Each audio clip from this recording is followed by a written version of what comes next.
Hello, everybody, and welcome to Capsule Cast. This is a pretty late one, I know, but hey, it's before playoffs, so it works. And with me, I have my co-host here, Xmat. Hello. And also, side note, the fact that it's late means we can incorporate the LVP, which, that's good. And with us today, we have some very special guests. Someone who has been here for a while, sometimes. Tosh, say hi. Yo.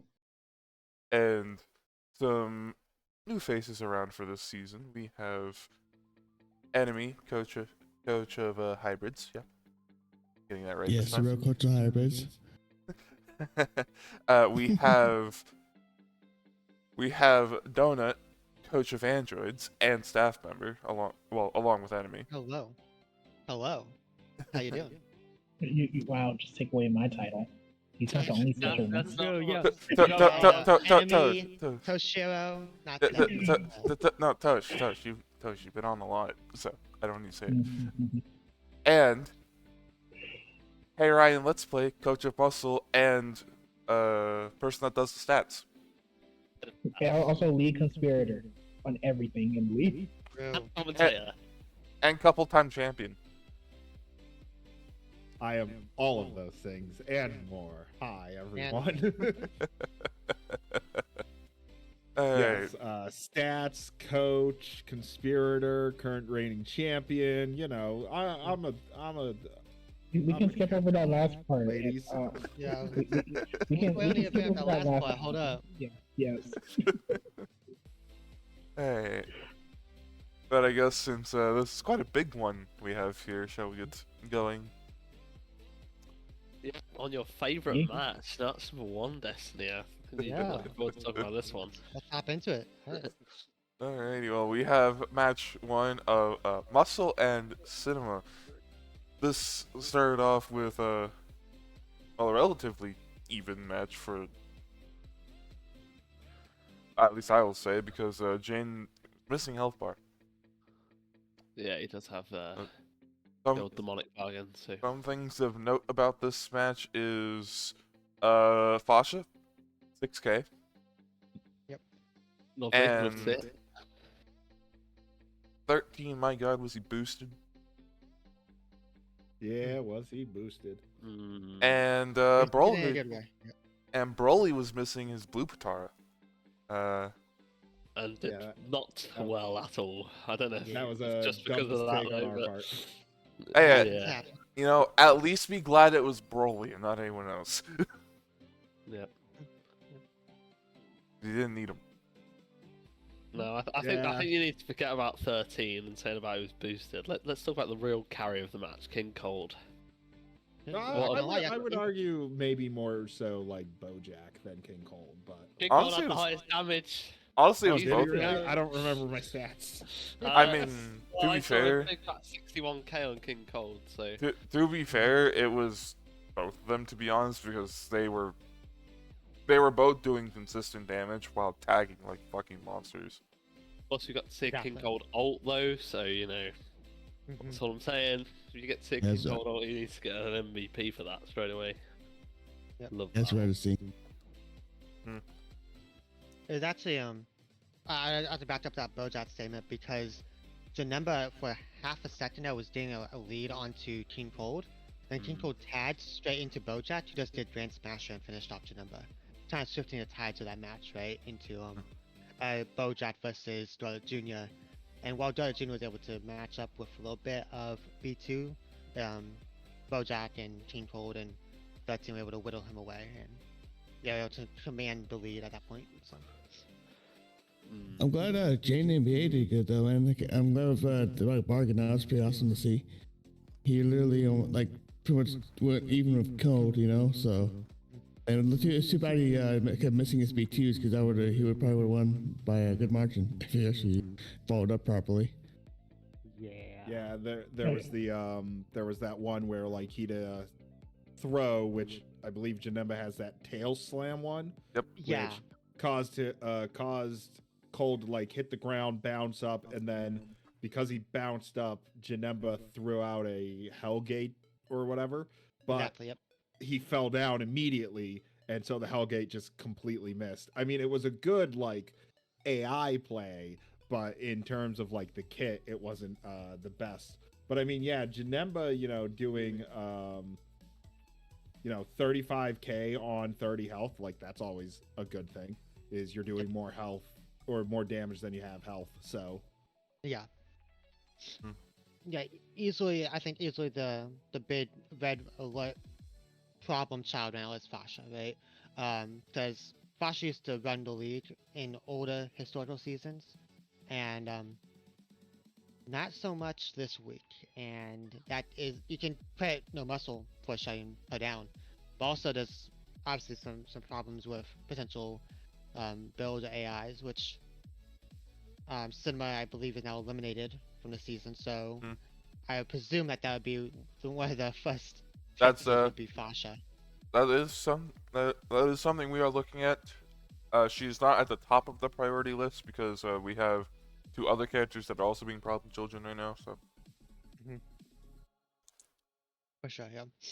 But the good thing is, Garlic did really well this week, so that's Yeah. the positive Yep. on that defense build. So Yeah, so one thing I want to pick the brain about, we have Guardian being shown off between the small form and the muscle form throughout the season. Did y'all come to a clear determination of which you are liking better, or if it's still pretty much in the air?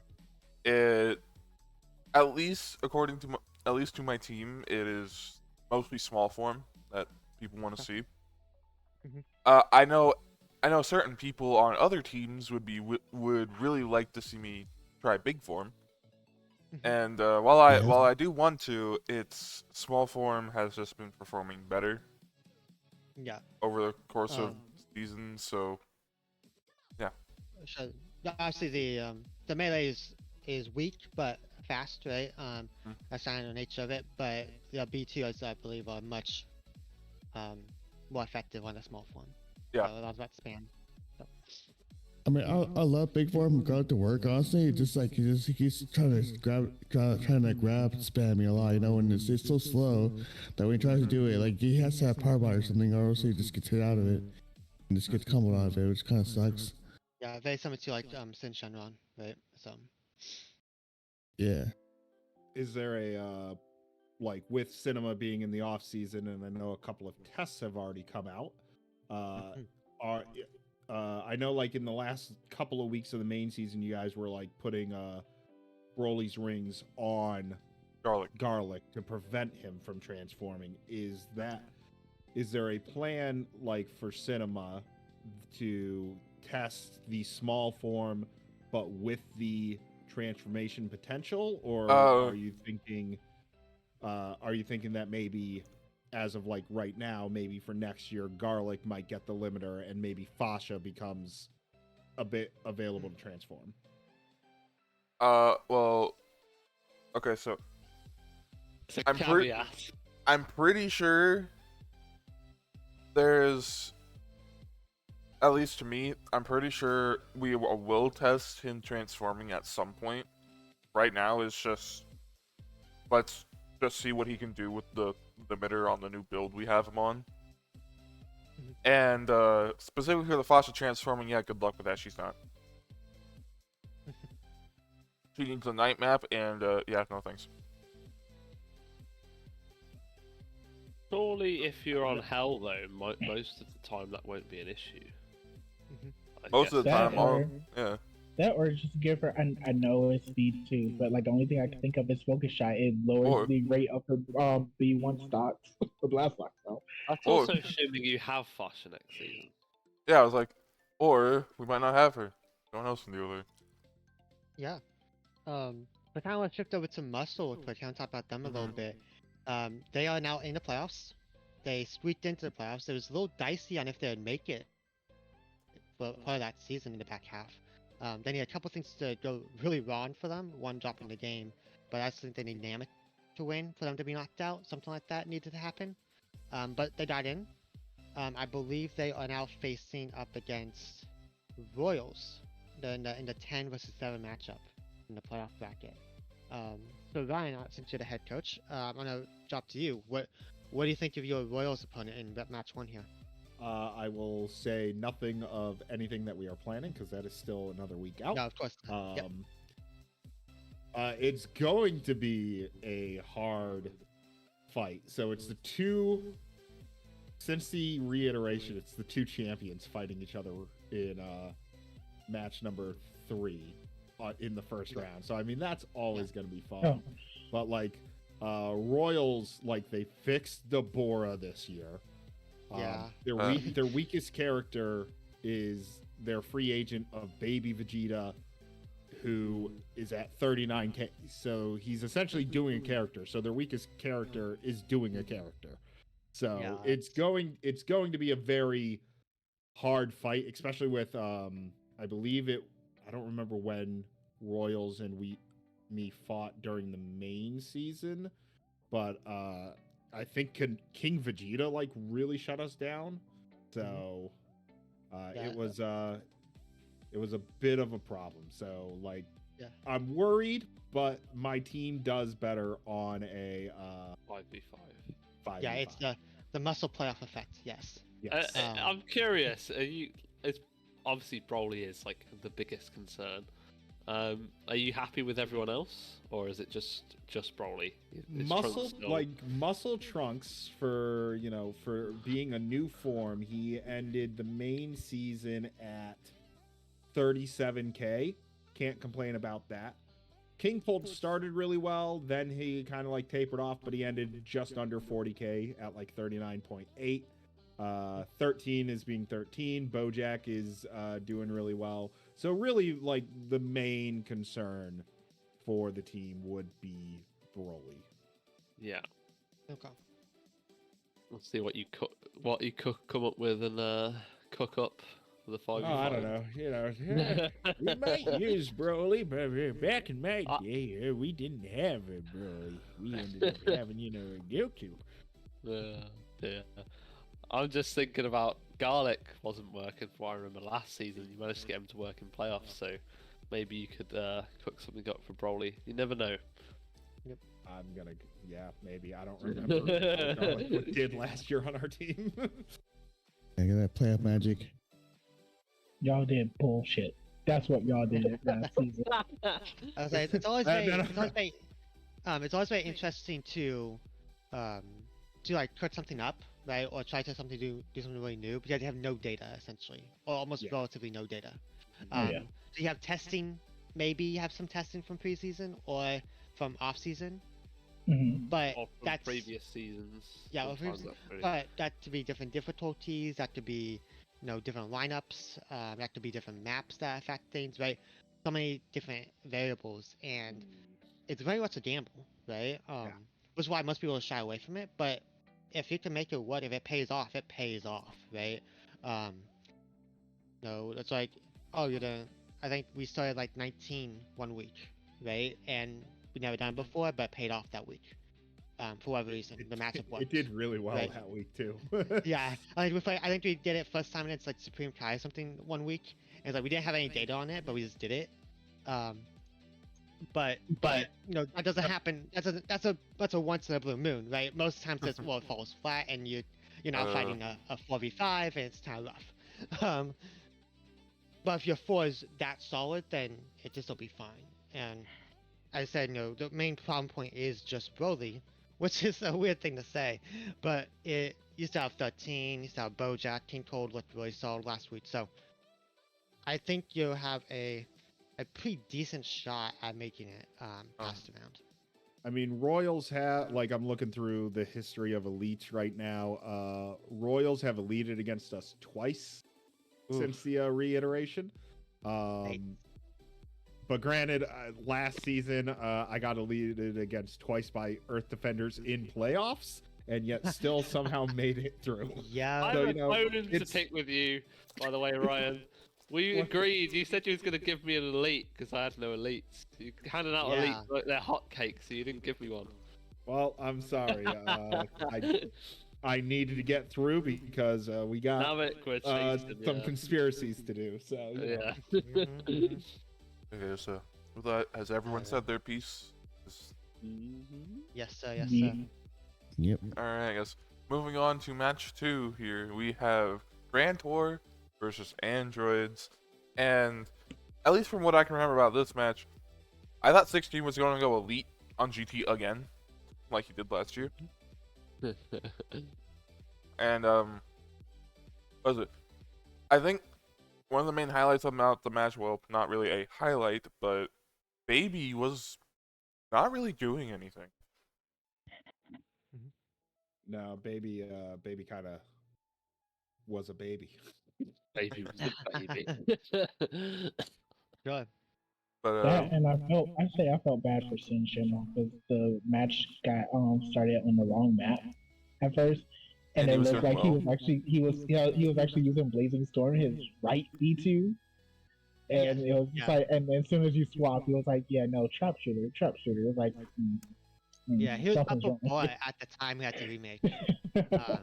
Now obviously it's just a boy. It was a long match to Yeah. go, but it was showing good signs for a GT there.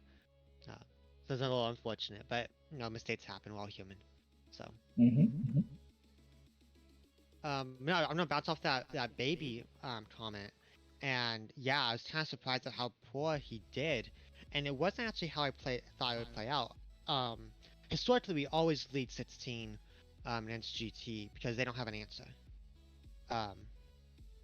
Because even Vegeta is a coin flip matchup for 16. And so they don't have a clear answer for him. And that kind of was proven again, right, with Sen going up against him. The main surprise point, I think, was Super 17. Super 17 just dominated against Baby. Baby came out and, Super 17 came out against Baby and instantly just did like 2 bars of him without taking damage. And I was like, wow, okay, show your stuff. And that really just cemented the win for us, I think. So I was kind of really surprised with Super 17 going up against his other potential team, right? And then I think we're falling into a weird not pitfall, but a weird like scenario for androids as a unit, where Cell is not our talking point anymore. Like he already has the potential to do that sort of damage, but he's our 4th best character on our team. Like when's the last time we had him be 4th? Not a top 3 character. We've never had that before, right? He always top 1 or 2. Yeah, so main season, he is just basically average. 43,000, he's ranked 44, right in the middle of the pack. I want to say the last 3 seasons, he was top 6 character. Yeah. Easily.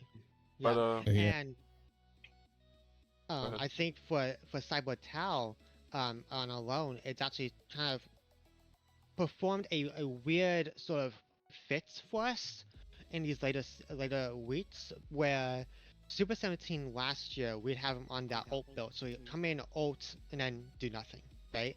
So he fits them up and had him on this EL build to have some longevity, which is proving very, very crucial for him. And now Sabotao, with this T+2 and Savior, he has the key to get back to Savior, but has that Savior where he just instantly ults, as we saw against Super Saiyan 4 Vegeta, right? In the match, does 14,000 damage instantly, goes back up to that Dorn's or that what is that, Hell's Blade, right? Something like that. Hidden Blade. Yeah. And he's able to just spam out so easily, or get up to that max power. And it sort of filled a weird little niche for us to have that ult spammer again, without the risk of blowing up a map. So, we're fixing things pretty well, I think, and I'm still somewhat nervous due to our opponents, which we'll talk about later, in playoffs or potential opponents. But I think we're sitting okay right now, which is something we couldn't really say last season. So. Yeah, it's funny how much like some of the best characters have fallen off this year because of the new meta. I mean, like Cell and then Ultimate Gohan as well. They kind of just fell off a cliff right now.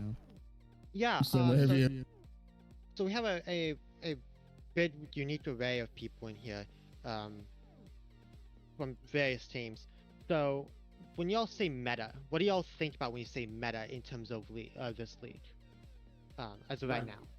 I would say like last year it was definitely more like the high octane damage, whereas this year we've definitely seen more of the like not necessarily like full tank, but at least very defensive mixtures are the ones that seem to be doing better.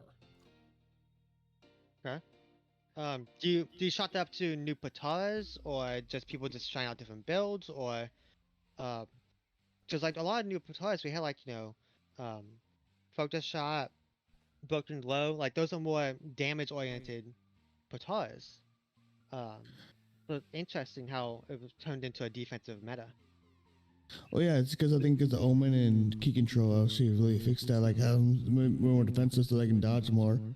See, And, I disagree a little bit, to be honest, because the two of the top characters, excluding Gotenks, Yeah. You can deny and all you want. It is true. I deny it, but that's fine.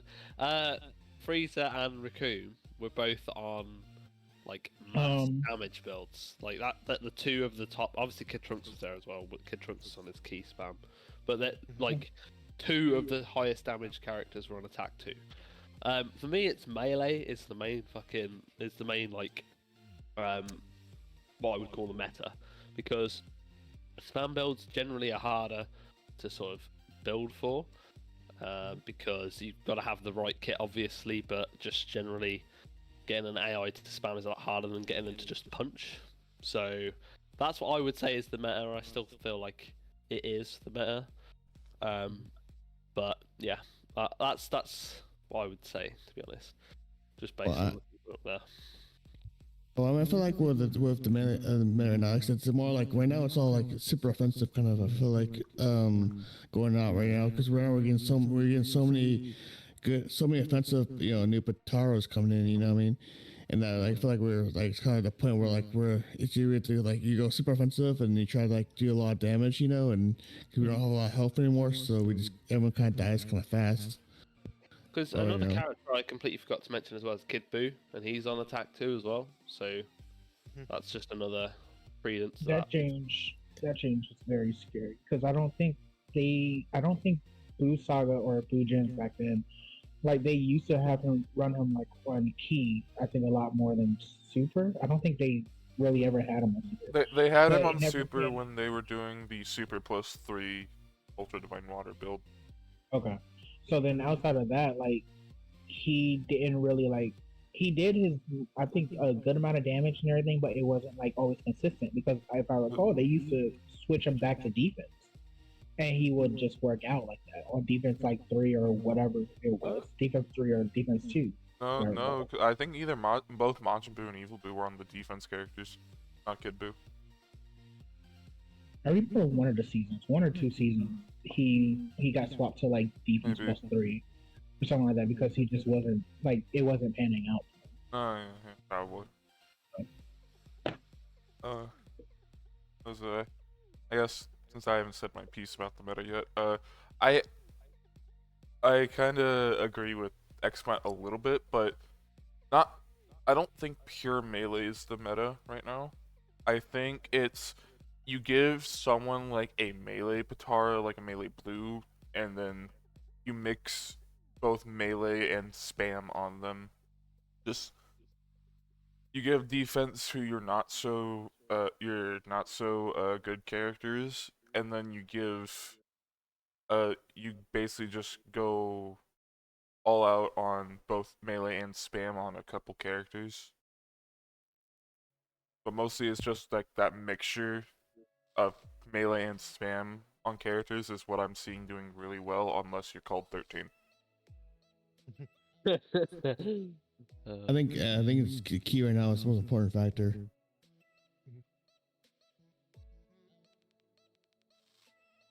So, any Yeah, final Does anyone thoughts? have any more comments? Key definitely being important, especially on the Android 17 builds that Android 17 has been doing.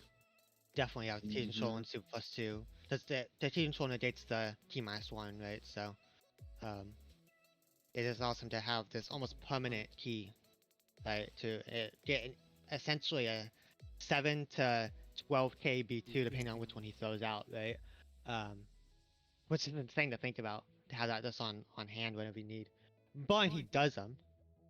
But you know, that's a different topic, right? But I don't want to talk about GT. We haven't really talked about GT as well. GT, they're seen as the quote-unquote 9 seed in the brackets. They'll be facing Budokai. So what do you think about that matchup coming up? They'll have presumably they'll have Jiro back in instead of Pan for this 5v5. I think that's fine though, because Jiro did well the week before this. I think he was actually he popped off on the. I don't know if they can accommodate the build they used for him. He used Eternal Life, but he popped off on that build. So yeah, with baby around, I don't know if they can accommodate it, but Yeah, they might bargain.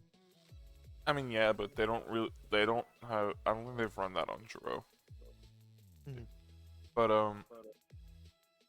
yeah, I honestly I think they could do pretty well. I think this was just a fluke week for baby, and also it was I think part of Baby the was matchup. Super Saiyan 4 still did like really well. Oh yeah. Yeah, He he did beat okay, 80,000 so- still. Yeah, so so he it's not. still- I think the main concern for me is Roshi. I believe in well, it's Roshi and Jiro. It depends if they can accommodate Jiro, I guess. If they can accommodate him on that build they had him on last week, he'd probably be fine. Roshi though, I don't. Every time I've watched Roshi, he's always just looked not very good this season. So yeah, I'm a bit worried. yeah. I think if they want a chance to proceed in this postseason here, they'll need to have at the very minimum 30,000 from each Roshi and Jiro. Yeah. They have to. Which is definitely doable. I can see it from Roshi. He has done it before. Yep. Jiro, hey, I can see it from Jiro. He did 60k the week before. Okay? Yeah, but you know what? It's Jiro. Okay, no. To be fair, he just needs to do 60k a couple times, or just not have to come out for GT to win. Yeah, Mr. Copium. True. I'm not Copium. He did 60k. It's in the stats, okay? to It's Destiny's actually on the point. stats. To Destiny's point, if Jiro doesn't step on the field, most likely GT won that match, unless they just bench Jiro, which you know. Which I doubt Pan comes because in. I'm lying. Okay. Pan comes in off season, postseason. That'd be insane. I'm lying. Jiro did 70k last week, so I'm lying even more. Okay. Wow. You know. I'm sure that they can accommodate that build I guess if they really want to. before we move on, just two things, both about androids, one of them being questioned. First, just get the easy one out of the way. I don't think anyone saw today that Super 17 would be over Perfect Cell, because Perfect Cell's been normally your boy. Told you guys he's been consistent this season. No one believes me. Yeah, he's had a breakout season, which is fantastic to see from him. So.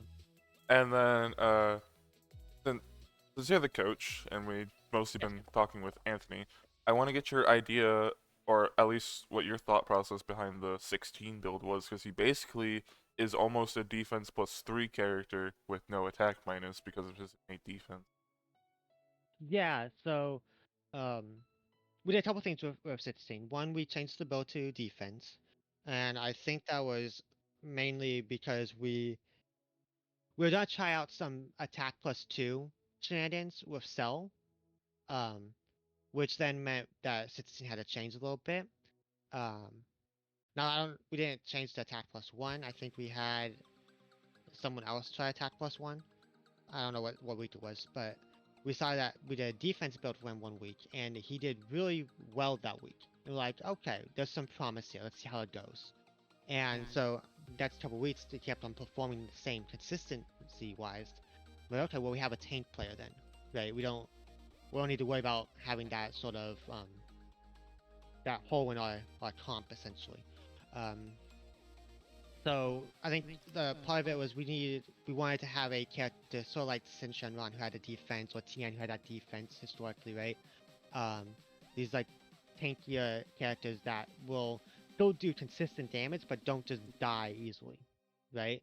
And so we have that now.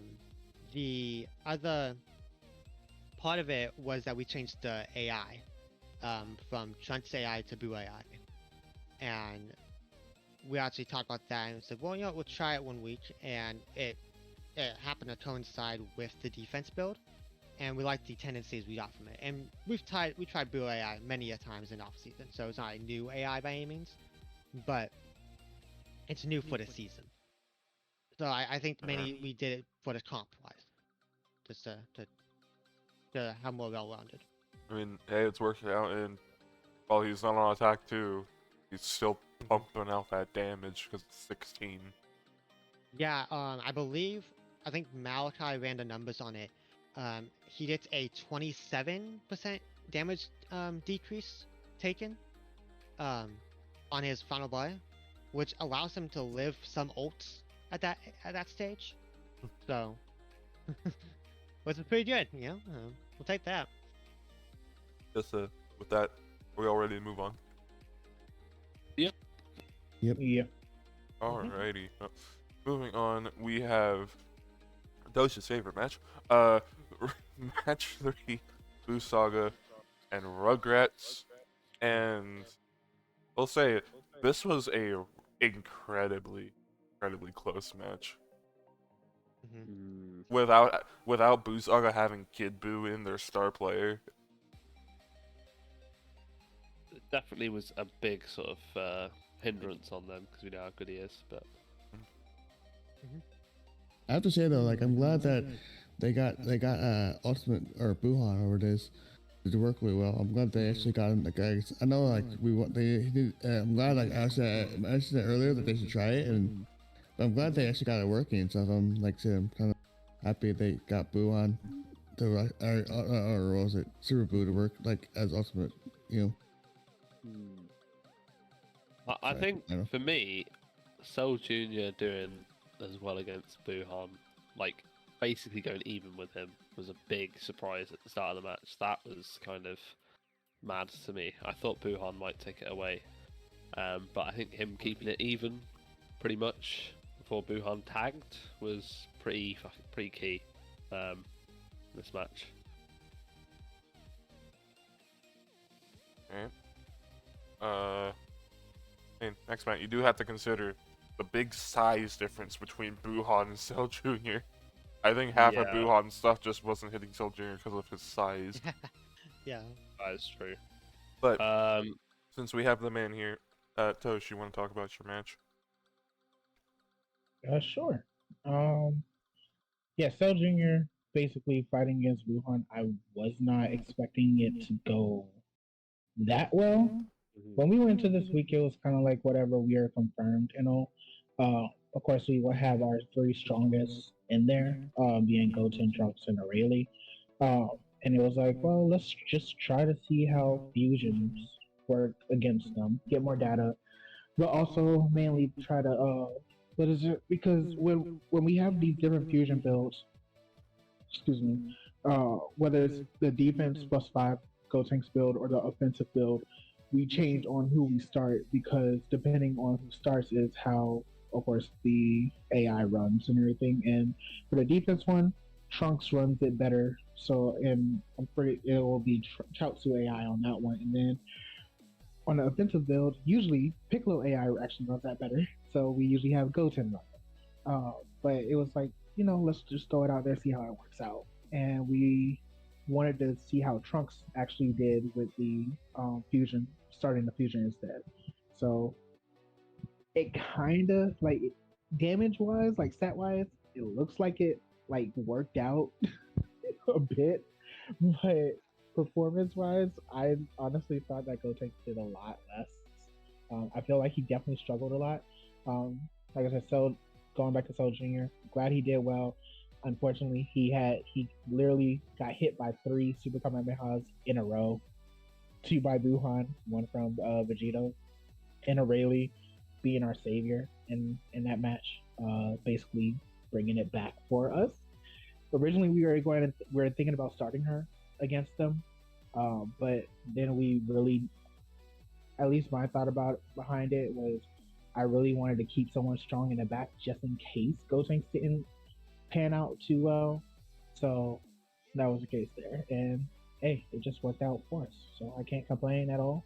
Gave them their second loss. Gotenks still did well. Aurelie is looking great and everything like that. After we swapped her back to her Attack Plus 1 build.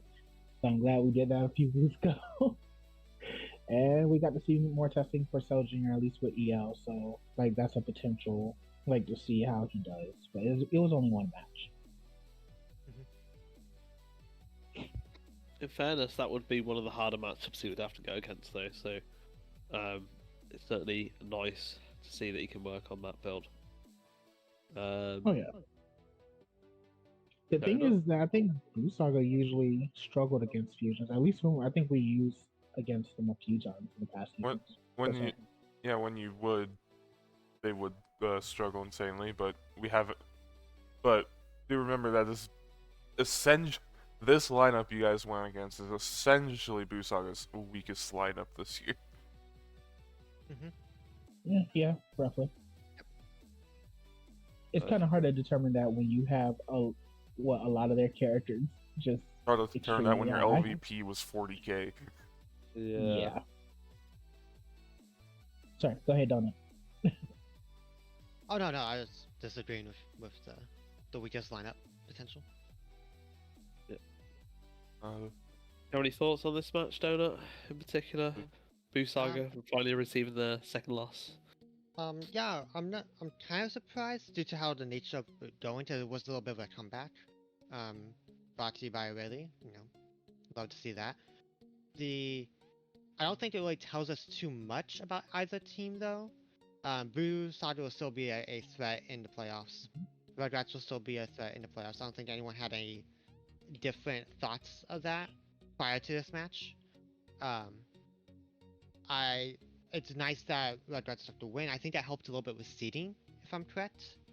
I think that helped above. Instead of facing RW, they face Cold now. So that could be better or worse depending on who you ask. They're both really scary threats there. Rayleigh did her thing. Gotenks did his thing. Not too much to say on that part. I do think the Evil Boo is some maybe sign of concern, but I think the main just due to the matchup of a lot of stuff missing, as you said. So yeah, it's not hard to say. I don't think there's too much stock we can say in that at this point in time. Fair enough. Ryan? So Tosh, last season, I want to say Rugrats used Gotenks like twice, whereas this season you guys used them 6 times. What's the reason for the change of usage? Like, why did you decide to use him more this year compared to last year? It's funny you say that, because last season we actually did try using him like 5 to 6 times, and he did not come out. Because last season we went with a different build. So like the defense build that we're running this season, it's not using Kabuto Secret Arts, but Trunks still manages to like initiate fusion and everything pretty consistently, especially once he gets to like his yellow bar. Gotenks has KSA, and that encourages him to do it a lot earlier. When it came to last season, we weren't running KSA at all, and we only had the one build, one fusion build that we were running. Goten, for whatever reason, 9 times out of 10 refused to fuse, or he died before it came off. So in our builds, we tried multiple times, but unfortunately it only came out twice. So it's just how the dice rolled, essentially. If that is your question a bit more.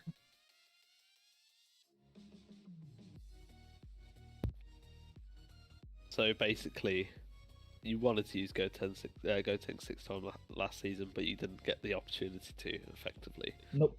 Because they decided, nope, no, we're not tagging. Yep, pretty much. Fair enough. I hate doing Gotenks. Huh? Too much health. I hate doing Gotenks. Too much health. Like a freaking sponge. It's hard to kill. It's What's the reason on defense? 2 characters still. Like, It's just two characters. It's the same if you fight in any other match. It's not that much big of a difference. We have on the fence like 20 against me when you came out over this. When what? Playing against us, he had like it's like plus 20 whatever it was. He had like latent energy and it's not all. Yeah, it's what's crowd against us. It took forever. Is that It's super also defense. like the scaling Pataras also work differently on Go tanks because he has so much health? Yeah, it scales even more. It has more. It has actually potential to max out and everything like that, but I don't think it goes that much higher than what other teams are allowed because the limit it does. I think it hit as a soft cap or a hard cap, something like that. You have to ask some knowledge about that, but essentially, I think because when my match versus Kaiju, we were trying to do a defense +8 essentially, where we were running a defense +5 Go Tanks build, but we gave him a latent energy boost. If I recall, Mal told us that it would get close maybe to it, but it wouldn't actually hit the +8 at all because it caps out at a certain point. So, I don't know. I think the biggest solution to this is make Go Tanks his own character so people actually accept him into the league, or make like every team have a fusion character. I don't care if people accept him. Frieza! It's like cooler and Frieza. I want. Yeah, I mean that's the whole reason why I said like this season where I'm considering Go Tanks to have been a character because I'm looking at last season's stats. He was in 1 week and did 60K, in which that allowed him to stay at the top of the league. Whereas this year he was in 6 times, so he was in a good amount of his potential weeks, and so like, yeah, I understand the argument of oh, but he's 2 characters. He has 70,000 health. He has 80,000 health. But the fact that they used him, which is a risk, I think is fine as long as if they use him at least 6 weeks, then his stats count as a character.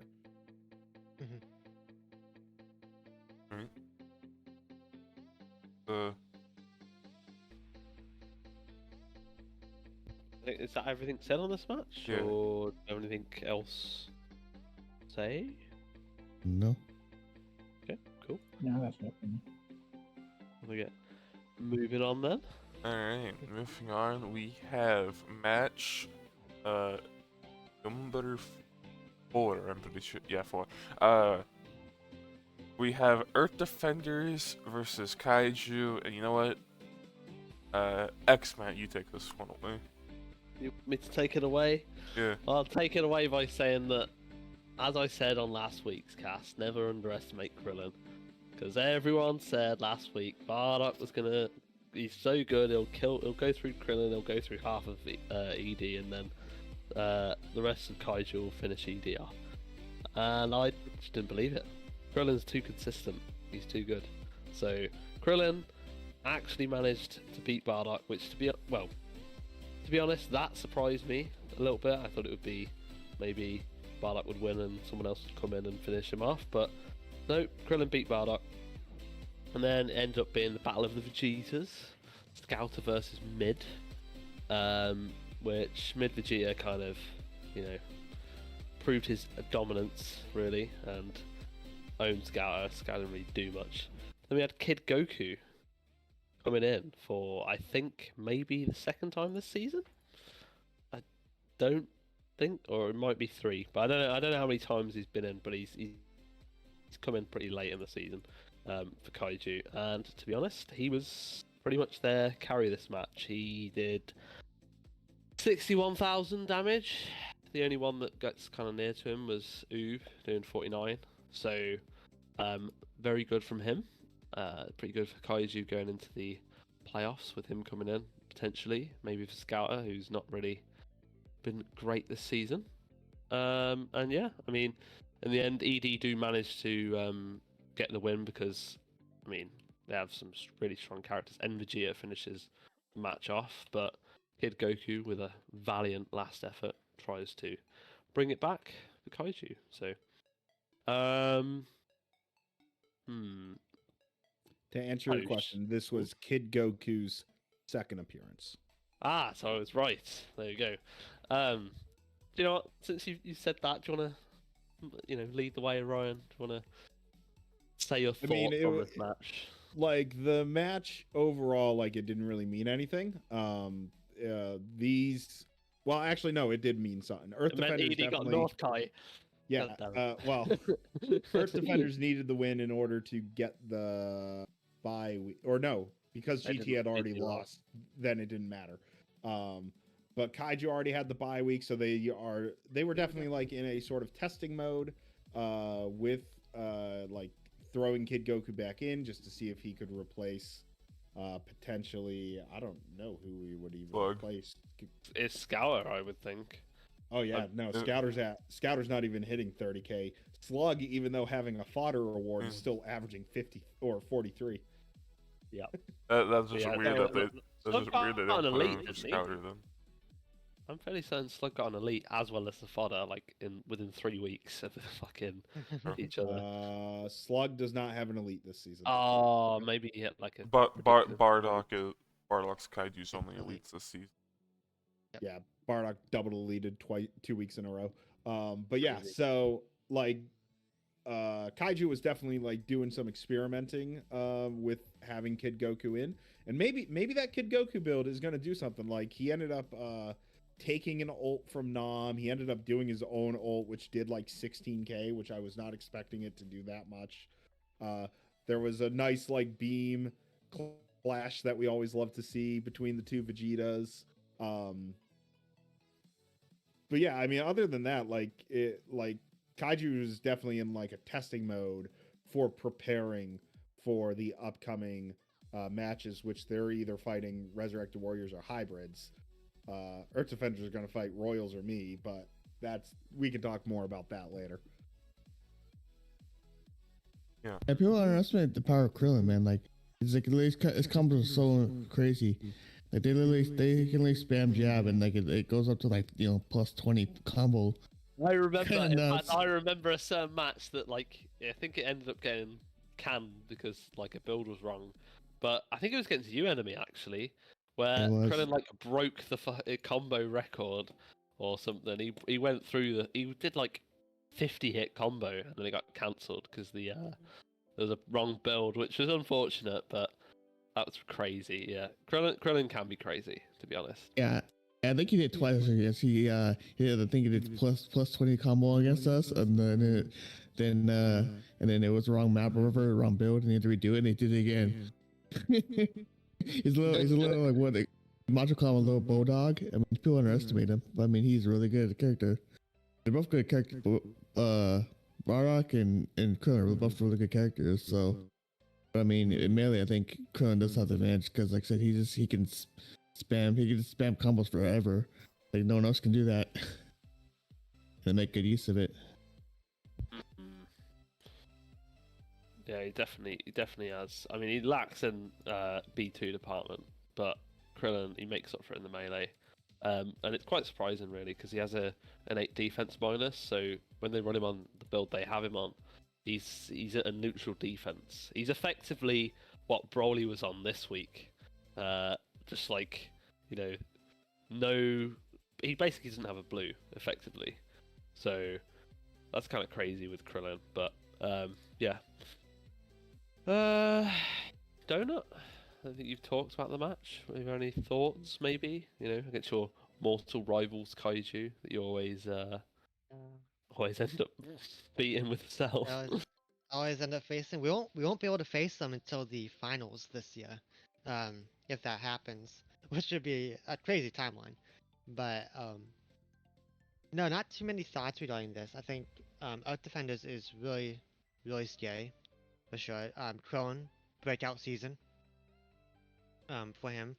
And I think what's scary about Earth Defenders, they have such a balanced attack, right? It hits you very consistently. There's not like just one character that's all you have to worry about. It's not like it's just mid Vegeta. It's not just and Vegeta. It's Nam does well, Krillin does well. Midgoku has his moments, but it is such a balanced attack that you can't just focus on one character to pinpoint and say, hey, if I encounter this one, we win the game. Where I think in other teams that is very much a case. Like with GT, we saw with, if we can tackle either Baby or Super Saiyan 4, if we can get one of those to be basically a non-factor, we sort of have such a advantage in that match. Here, everyone has that pop-off potential, very similar to almost like a Boo Saga does, I think. Which is why they're a 2 seed in the playoffs, right? That they have such a stable attack. Now Kaitu's kind of interesting for me, because I think they're almost like a roller coaster. Some weeks they look like they're the best team in the league. Some teams they look like they'd be not making playoffs.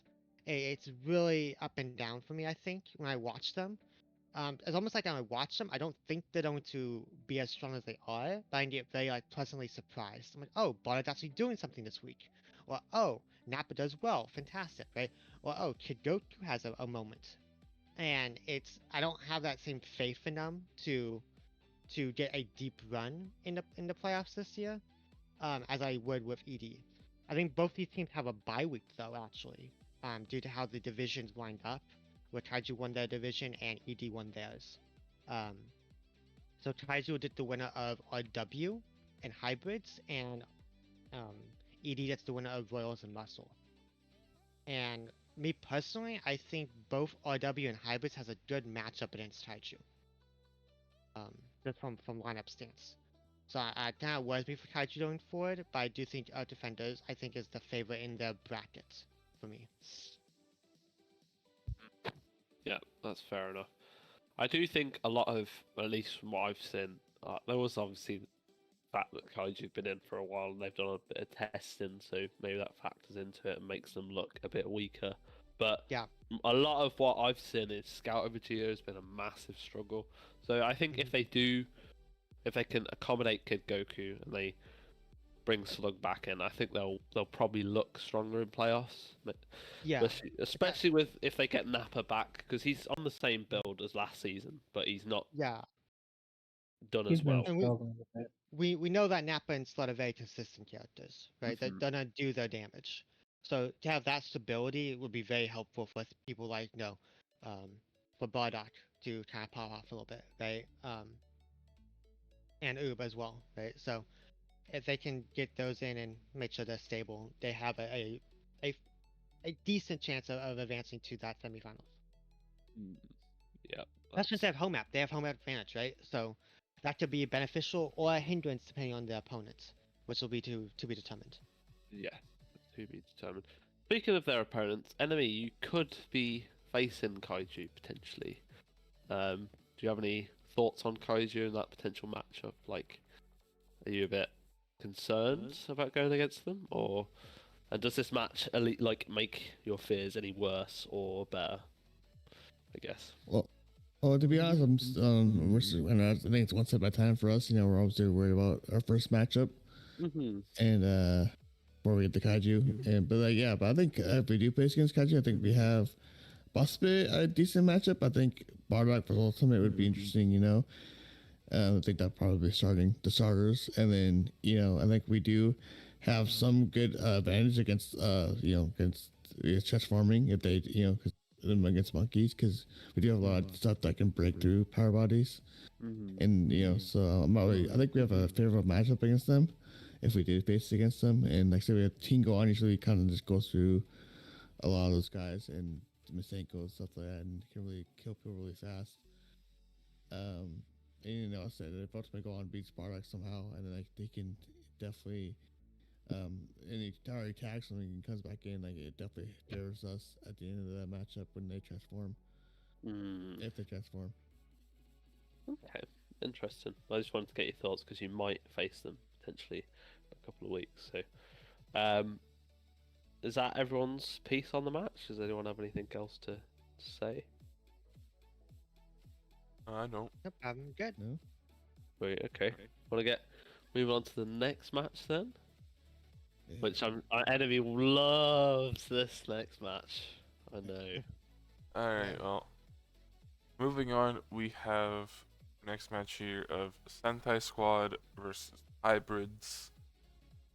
And yeah, from this match, honestly, it was just a lot of things just spiraling out of control for Hybrids, in my opinion. Oh, what? Glenn Hold on. was a big one. Hold on, I accidentally clicked again. Oh. There we go. Anyway. Yeah, this one was certainly a spiral of a match, especially since it wasn't actually Jiren that was doing the damage like he was versus Royals. It was a lot of it was both Birder and Raccoon, while I think Hybrids at least required to have Future out this week, which was one of their stronger members. But it like Ultimate Gohan and Teen did their character and did more than a character, but I guess Sentai just found the weak link of Trunks and Goldo and smashed right through them. Yeah, it was not fun to watch. I mean, I'm glad we actually Ultimate Gohan beat Burger. Honestly, I was happy about that. And then I was like, thank you, because I know Burger's usually a pretty bad matchup against us. And then yeah, killed over this. And then Ultimate Gohan or not Ultimate, Teen Gohan did like 70k. And I was like, thank you. I thought we were gonna win that in the prom. And then yeah, and then I know Sword Trunks and Gordo just did like 20k a piece, and then yeah, that was not good. That was not fun to watch. It was the return of the dunce match, Goldo versus Raccoon. By the way, that was funny. And Raccoon got his revenge. He did. Yeah, and I gotta say that also, the Tinfoil Hats. I was getting invited to this Capsule Cast when we lose. So that is pure coincidence. I'm so sorry. It's just pure coincidence. Every time, man. Well, it's been coincidence, but it's been like 4 to 5 times now I've been in here. Every time I lost, even last year, 11-4, and you guys invited me when I won my 4 losses. I'm so sorry. But yeah, I mean, personally, I don't think you can take all that much away from this match because, obviously, it wasn't great for you guys, but you didn't have Future Gohan in, who has been pretty devastating this season. I also think that you said Bert is a bad matchup for you, right? And I feel like that was kind of like shown because even though Ultimate Gohan did do 50k, he did technically lose to Berta. As weird as that sounds to say, because he did 50k, but he still lost. So I mean, I feel like Ultimate Gohan won't have that many more matchups like that. Maybe except if if you do get through against RW, you might go against Bardock, who did that last time. But there aren't too many matchups that Ultimate Gohan loses outright. So I think that probably won't happen again, personally. But yeah. He did lose. I forgot about that. He did lose. Sorry, my bad. Yeah, he barely lost, though. It was close. So it was one of those. But on the stats, it does say he did 50k, so it's a bit weird to see someone do 50k but actually lose the opening matchup. So that's a little bit strange, but there you go. Ryan, do you have any thoughts on this match? Raccoon do well. Raccoon, yes. Raccoon do well. I thought that might be the case. Are you taking him back next season? You've got a fully. I mean, I do get him back next season, so I will say, Sentai, thank you for fixing our problem child. Now he's gonna cause some problems for you. And then watch him break over the offseason. Oh, more than likely he will. I mean, that's just gonna be what happens. He will break and probably will be fixed. Do you not know that that's how it works for everyone? Like exactly. Like him, like Raccoon is currently, I believe Raccoon is Sentai's MVP this season. He is. In which he has an average of like 62 grand or something. In which when he was on our team last season, he was doing like maybe 25 to 30. So like if we're able to take what Sentai has found, bring it over to our team, and it will probably get hampered a little bit just because of it being on a different team. So the build might have to be tweaked just slightly or something like that. If I could get him to be just like a 45k character, I'd be super happy. It'd be better than how he was on your team last year. Exactly. In which, he'll be taking a downgrade from going from 62 to 45, but that 45 is an upgrade for us. So I'm just shocked that he's number 3. If you don't include Gold Tanks, number 3 in the league. Never thought I would see the day Raccoon would be up there with like Frieza, Trunks, Bardock, Kid. I'm actually like a little surprised that he did not like get an elite during the season with how well he's done. But I guess maybe he's been mostly like a closer, and so he has never had really the chance to get an elite. I think he's mostly been on the closing end, and most of the time, he's one of the people that does well on their team, but since when he's the closer and most of his team is dead, he can't really do much. Yeah. But it is good that Sentai, they're not making it again, which seems to happen quite a bit for them and cinema, actually. Yeah. But they have Jiren that they're still able to work on because they've only really had him for like a season or two. And maybe like there definitely has been some issues with Saiya Woman, it seems. And it looks like Saiya Man is also like dropped off this season, so like they're doing their tests right now, so it'll be good to see like what exactly they end up doing. Yeah, I'm just sad that Short Trunks. That's why he ended up like not doing too well. Honestly, because he could have been fine. It just got hit by a damn cutscene, and then Raccoon fighting Bomber. They just killed him. Sometimes, poor Trunks. Yeah. I hate to see it. So, At least he didn't get a fodder award, so there you go. Oh, yeah. at least he didn't get fodder. Yeah, and No, also yeah. said that Super Saiyan 2 Goku or Super Saiyan 2 team that freaking went. He went Super Saiyan 2 and then he just died instantly. And I always sad when I see that. Yeah, that's the the meta. another Transform, tradition. die. Transform, taunt, and then get your ass beat. Donut, do you have any thoughts on the match? Yeah, a couple of thoughts. Hybrids, they'll be fine for playoffs. I don't have too much worry about them. But I am kind of curious about this Goldo coming in. Was that always planned to have Goldo be like a mainstay, or who did you take Goldo out for, Goldo in for? Who did you take out for Goldo Keep going. in your lineup? Kid Gohan? Alright. Was there like a moment where you thought, hey, Kid Gohan's not gonna work, we'll put in Goldo as our starter? Or was it only To be just honest, a like, quick it's no, it's just because Kid Gohan was like obviously defense -2 character, and Goldo was the base defense character. So like, and he's very squishy, and like Kid Gohan is kind of a weird character for us. Like, he's kind of like he can do well, but he's like kind of jack of all trades, master of none, and really fit too well for us. And then Goldo was like, we can kind of make him work because we didn't really test him. Like, we were really expecting him to come in because we obviously didn't test him. So we kind of just freaking shotgun test him and during the year, and then so we decided to put him like on the key builds to make it spam hopefully some rocks and stuff. And he did alright a little bit once in a while. Like one match did well, and then he didn't do well. I'm not sure what we're gonna do honestly for playoffs, if we're gonna keep him in or not. Okay. It'll be interesting to see if you put him in against RW. So, that'll be interesting to see what you do there. Sentai is always a weird team. I think Sentai is a team that throughout the season I thought would be much stronger than they actually ended up being in record-wise. Because the lineup, with Raccoon working well, right? But last year was a threat.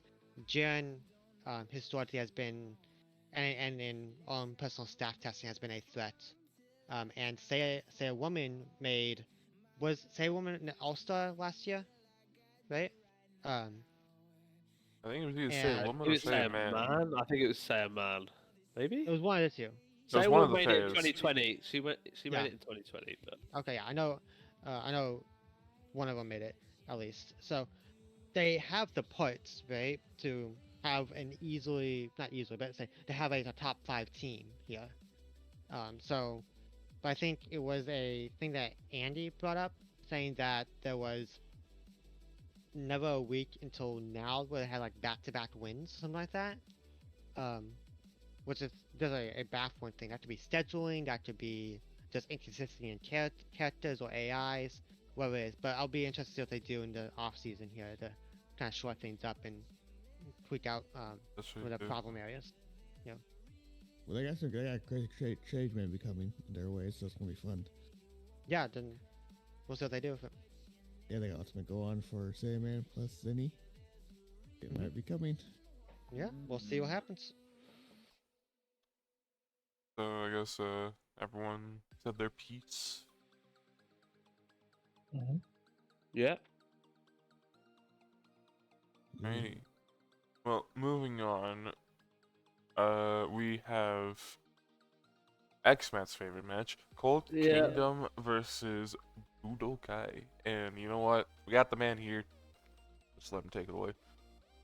Okay, so I did boost in this match because going into the match, like there was actual stakes depending on what happened.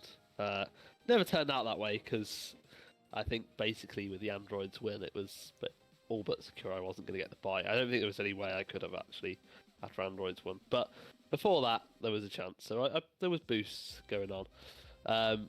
But yeah, we started with Mecha Freezer. I was kind of pretty certain that Videl was going to probably start because Budokai have brought her in, I think, 3 weeks ago, and every time she's been in, she started. So, or almost every time at the very least. So I was fairly certain that was going to be the case, but I don't really have an answer to Videl because it's just like we had Zarmon go up against her in the All-Star last season, and he struggled.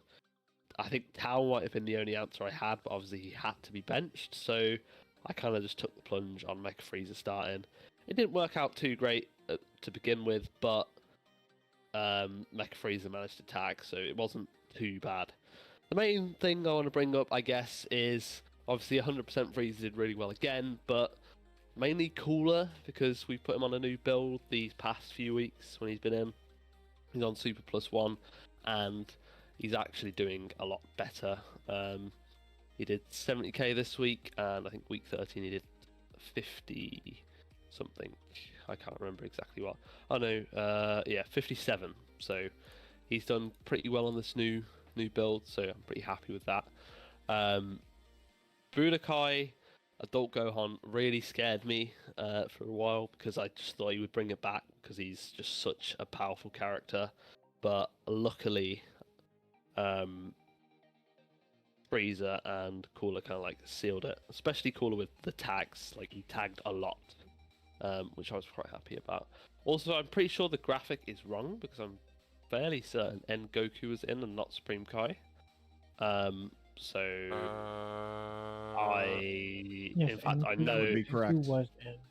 because he also did pretty well. I remember he was actually I think one of their better. Yeah, I noticed that before I went to bed and forgot to change it a bit. That's alright. That's Just fine. think it's N Yeah, Goku. Just think it's N. N Goku. It was N Goku and Videl that did the best on Budokai. Mainly Videl. She did 53k. Adult Gohan, as much as I was scared of him, he actually did one of the worst. He did 18,000. But yeah, I guess more like praise to Cooler and Freezer for shutting him down. So I don't know. Destiny, do you want to give your thoughts? How could you lose, man? How could you lose? lose? I didn't lose. Did The you? only thing I lost was the buy, okay? That wasn't Yeah, my fault. yeah, That wasn't my fault. There was nothing I could do about that at this stage. I just had to win and hope that everything went my way, basically. Just one more. One more. True, just one more, yeah. Yeah, I mean, to Oh, be it's a lot of fair, problems. if we had 10,000 more damage against androids, we would have won more, and then we would have been fine. True. But Yeah, so it's big rip, Just- but it's whatever. it's unlucky. Yeah, yeah. But no, it- it's It's weird. Yeah. Weird that you started the mecha phase at the start, because usually it's usually your glass cannon. You know what I mean? And usually, like, I can't believe, like, say you're like usually, you know, Vidal was starting, but if it could have been someone else, you know, could have probably got melted. Well- Normally, like, he's a more of a beat, like, ultimate guy. You know what I mean? We've tried to change that this season. Well, last season he was on defense. This season we've tried attack one Eternal Life, or just attack one a little bit. So we've tried to change that. I honestly think that Videl was probably one of his worst matchups. I would have preferred maybe early Piccolo, or maybe I'm trying to think who else. Early Goku maybe. So I would have preferred those matchups, because I think Mecha Frieza doesn't deal very well with the clashes. So Videl's just been good since she's been in, so that's a scary one to look out for, whoever's going against Budokai. But I don't know. Mecha Frieza, it was just mainly we can't run him on Savior anyway, really, because if we've got Cooler and Frieza in, they both run Savior. And I don't know if you noticed, but the amount of times Cooler tags, it's worth keeping him on Savior, because he can just come back in every time with the potential to ult. So yeah, that's the reason for that, I guess.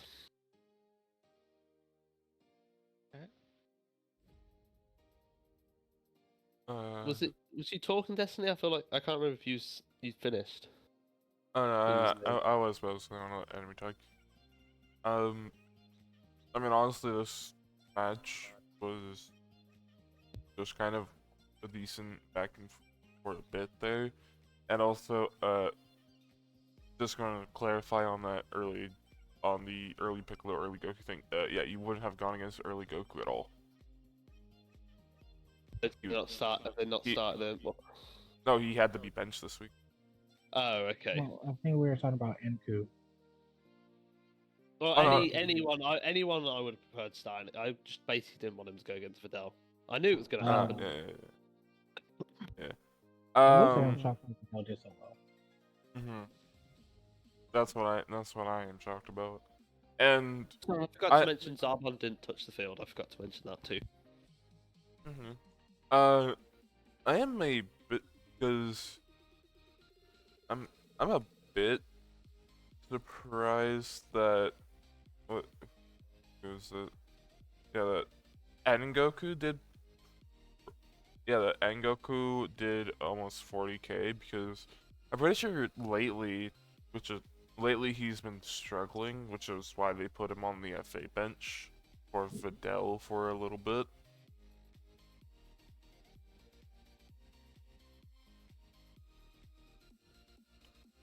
Yeah, that's what they brought. I don't know if they've changed his builder AI, but when he came in, he altered Frieza, and that locked him off. And then he did a tiny bit of damage from melee, from what I remember. He got Frieza to like almost dead. Frieza like managed to. I think what happened is, in fact, I know what happened. He did a full power, and Frieza capitalized and used a Nova Strike and hit him, and then he tagged. So Frieza was on like pretty much death's door. So Goku did pretty well this week, to be honest. But yeah, I love those Frieza Nova Strikes though. That's funny to watch. This is the week. No, I don't know the stats for it. Ryan might know. In fact, I might have a look now. This week, Frieza hit 2 B2s. I think one of them was the Destructo Disc, but he fired 2 Nova Strikes and missed, which doesn't really happen that often. Fired 4 B2s. 3 Nova Strikes. He fired 4 B2s and he hit 2. Yeah. He missed 2 Nova Strikes, basically, is what I'm saying. He missed 2 of them. So, yeah, that doesn't happen that often, but it did happen this match, so. Pretty good from Cooler this week. 5 B2, 3 hit, and then 2 ults, and both of them hit. And he tagged twice as well. And also, he tagged both times on his third bar. So, yeah. Could have tagged his Zarbon to ruin his stats, but he didn't. Thank God. Zarban's stats have been preserved. You gonna go back to keep on 100% Frieza this next year, or are you gonna go down different forms? All forms, as I always like to say, all the forms are on the table. But, I mean, personally, I want to get first form to work, so I can have first form, so you can transform through every single form. But, barring that not working, which it probably won't, 100% the final form are definitely the best forms, I would say. So, I mean, let's say you have to find builds without EL if you do first form. that's true. So that's the downside to that. But yeah. Third form. I want to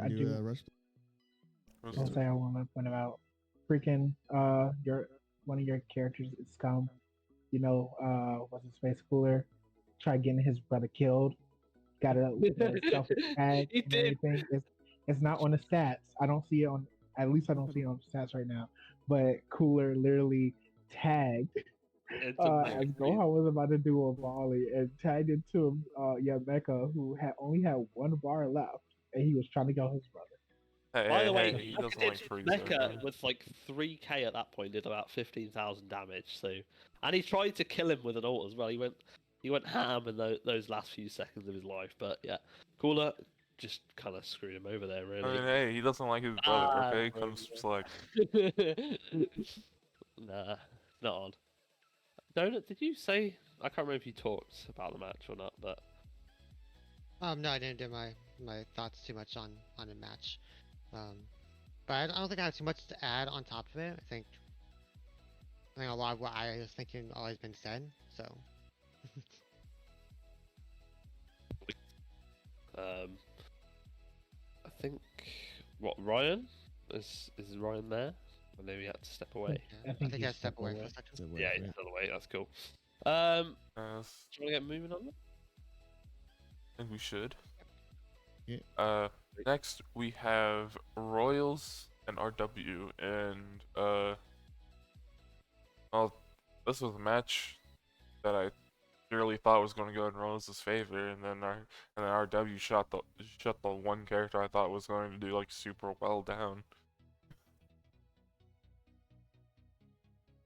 This to me is a testament to how strong RW actually are, because I think a lot of people, I think myself included, early in the season was mainly looking at 18 Marju and like Tapion on the side a bit.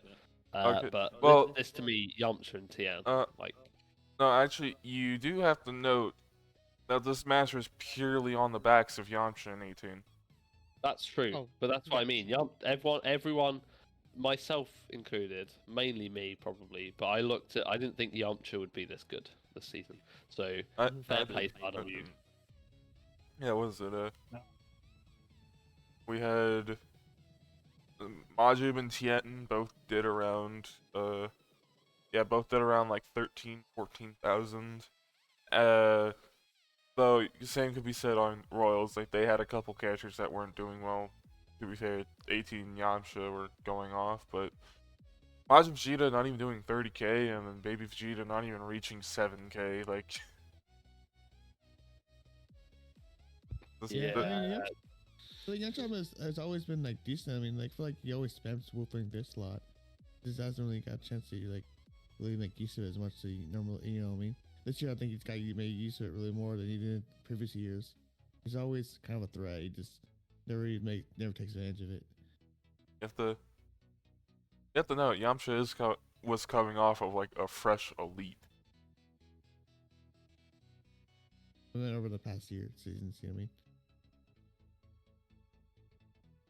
The past season, I mean, they get like I said, he's not as bad as people think in the past seasons as well, because he's like they spam people think this a pretty good amount. It just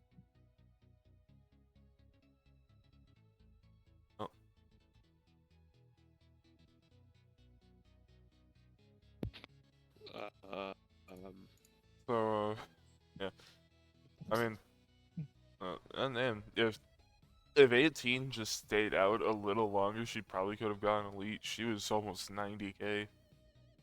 Yeah, Yeah, And just hit damage. 87.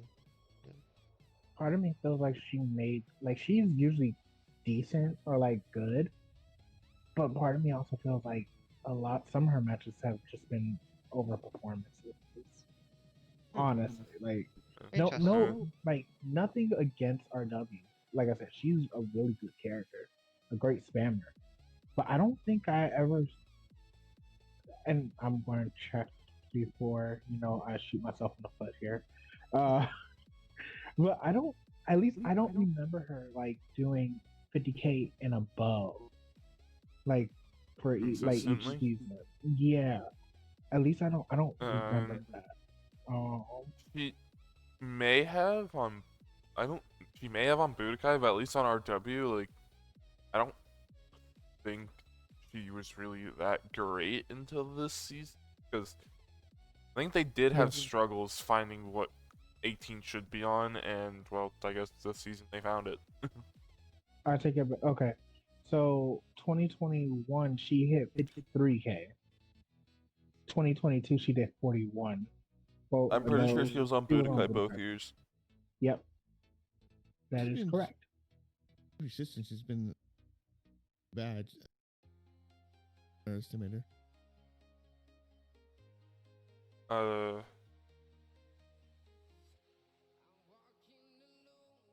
Either way, good luck to or like good job for RW in my opinion. Y'all got a scary Yamcha. We had to deal with that going back to ED. That terrifies me. And even with TN. So yeah. Also, I want to point out that their lowest, like if you exclude Aita, who's not been in That much. for a vast majority of this season yet, the lowest damage character is Tapion with 39,155. So And that's their FA. their lowest is 40k basically. So And that's their FA. and that's their FA. Yep.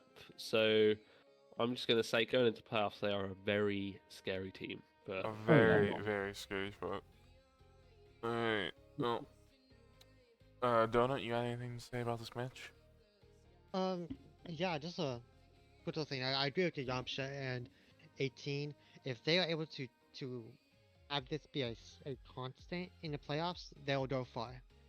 They'll even possibly make the semifinals and be able to challenge Boo Saga, if the seeds hold, right? Um, Now that's a bit of an if, due to the nature of Yamcha being an up and down character, and 18, as Tosh said, could be overperforming right now. We're unsure. 5v5 is a little different dynamic than a 4v4. One, in due to build potentials, but also just due to the nature of tagging and how the lineup will shift drastically throughout the match, or matches. Now, for Royals, I don't think that's too big of a concern this week. They dropped the game, which does impact the seeding. They would have gotten the bye week if they had won. They'd be in the third seed spot where Androids are right now, instead of having to face Muscle, which your first match being against a team who is defending champion is not exactly ideal. But you do have home map, so I'm not too concerned for them. They had a pretty poor performance from both of the Vegeta, or that's Baby Vegeta and Majin Vegeta. King Vegeta did fine, but if Majin Vegeta can get back to his form, they should be able to move on from that round pretty decisively. So I'll be curious to see how they fits up, or if there's any sort of lineup change or any sort of build change, with it being a 5v5 for them. And they were out without their MVP, Deborah, so that's another. Yeah, that doesn't You- help too. Yeah, if you have your MVP out, it does help. It does hurt a little bit, right? So. You do have to note this week, Majin Vegeta was also boosted. That could have impacted his AI or whatnot, because Yeah, well, he- it has to be finished. he was boosted closeout special, I'm pretty sure. Hmm. And then he had like Sparking Plus on his build or something. Yeah. Okay. That's Interesting. interesting. So we get on then. I'm ready. Yeah, I'm good. Alright, great, because I don't remember what match we're on. Well, the last match. Oh yeah, Namek, last one. Namek versus Dirt, which I will say this was a pretty sad one. to watch. Not because I don't think anyone did badly or anything, but it's basically this match would have basically been really hyped to watch if the first match of the week went differently. Yeah. In fact, it would have been the doom of Muscle. Muscle would not have been in if this went, because it would have went the same way. Yeah. Yeah, Muscle needed to lose. Rugrats won, and then Namek needed to win if you wanted to make it. And they did. And I wouldn't mind when they did it without Light Piccolo's back being like heavily broken. burdened. Yeah. This week was fucking it. King Piccolo was the carry, which I just don't believe. I don't know what world we're in anymore if King Piccolo is Namek's carry, but it's crazy. I love to see it though. And yeah, like PyCon doing near 50k, both Nail and Late Piccolo doing near 40, which for Late Piccolo is not normal. No, that's pretty bad but, for him, really. But yeah, King Piccolo doing 80k. Like, he's had those weeks where he does really well, and he's had those performances where he could do, like, near elite performances. But normally those aren't consistent. So, yeah, to see him do it at such a crucial time for it to not really matter is kind of sad. It is. I mean, it's kind of crazy because I think this is Late Piccolo's best season. Like King Piccolo's best season ever, because he's got an average of 46,996, so 47,000 basically. I think this is also one of Nail's better seasons. I don't know. Nail has a 31k average, so no. Okay, I knew at least one or two members of Namek were not doing. It might be, I think it's PyCon's, maybe, because I don't think PyCon did. PyCon's 51 average. Yeah, I think that's PyCon's best. But this is definitely, I will say, this is definitely one of Nuwova's worst. Yeah, it's not been good for him. And Nail, they both got the same average pretty much. So I mean, just the fact that Nuwova of all characters is the LVP of Namek, like that fodder award that Nuwova somehow got is just that really hampered his stats. Yeah, but by the way, like, it's only by like 100 damage that he was the LVP. Well, he was the LVP before we had week 15 damage in, so... Well, yeah, now Nail's the LVP by like 110 damage. Yeah. It's kind of crazy. Considering I'm just looking at the last couple of seasons, Nuova's been like between 50 and 45,000, so this is a big drop off for him. For Nail, it's kind of not too surprising because he's had 2021 he was 28,000, and then last season he was 39,000, so there's a little bit of a drop off, but not as surprising. But for Nuova, it's big. Yeah, it's been pretty awful this season, all things considered. I took away the fodder and just real quick just to see what it would be like if he had just never stepped on the field. His average would have only been 34,000, so it's a very not great season for Nuova. Yeah, but if he didn't damage in that match that he got the fodder award on, this honestly could have been a way different match because Namek could have probably still like contended for. It's kind of crazy if one of Nail or Nuova was at like a 40k average, I think they make the playoffs, because if you look at everyone else's average, like Late King and PyCon, they're all like near enough 50k. Yeah, so it's kind of unfortunate that Nail and Nuova have been so bad. But shifting to their moment, like honestly, Derp's been. It's a little sad to see because Derp's been looking up in the later parts of the season because like Salsa and Dodoria still working really well. I think they got Hercule to actually do something recently. Well, Yeah, he's been doing decent recently. Not like outstanding, but like And this then- match he did pretty well. and Yeah, this match he did CK. yeah. And then what is it? You know, I know Mr. Donut over here is gonna love it, but 19's been holding down the fort for Dirt for a little Yes, bit. sir. Yes, sir. I guess going on that, Donut, do you have any thoughts?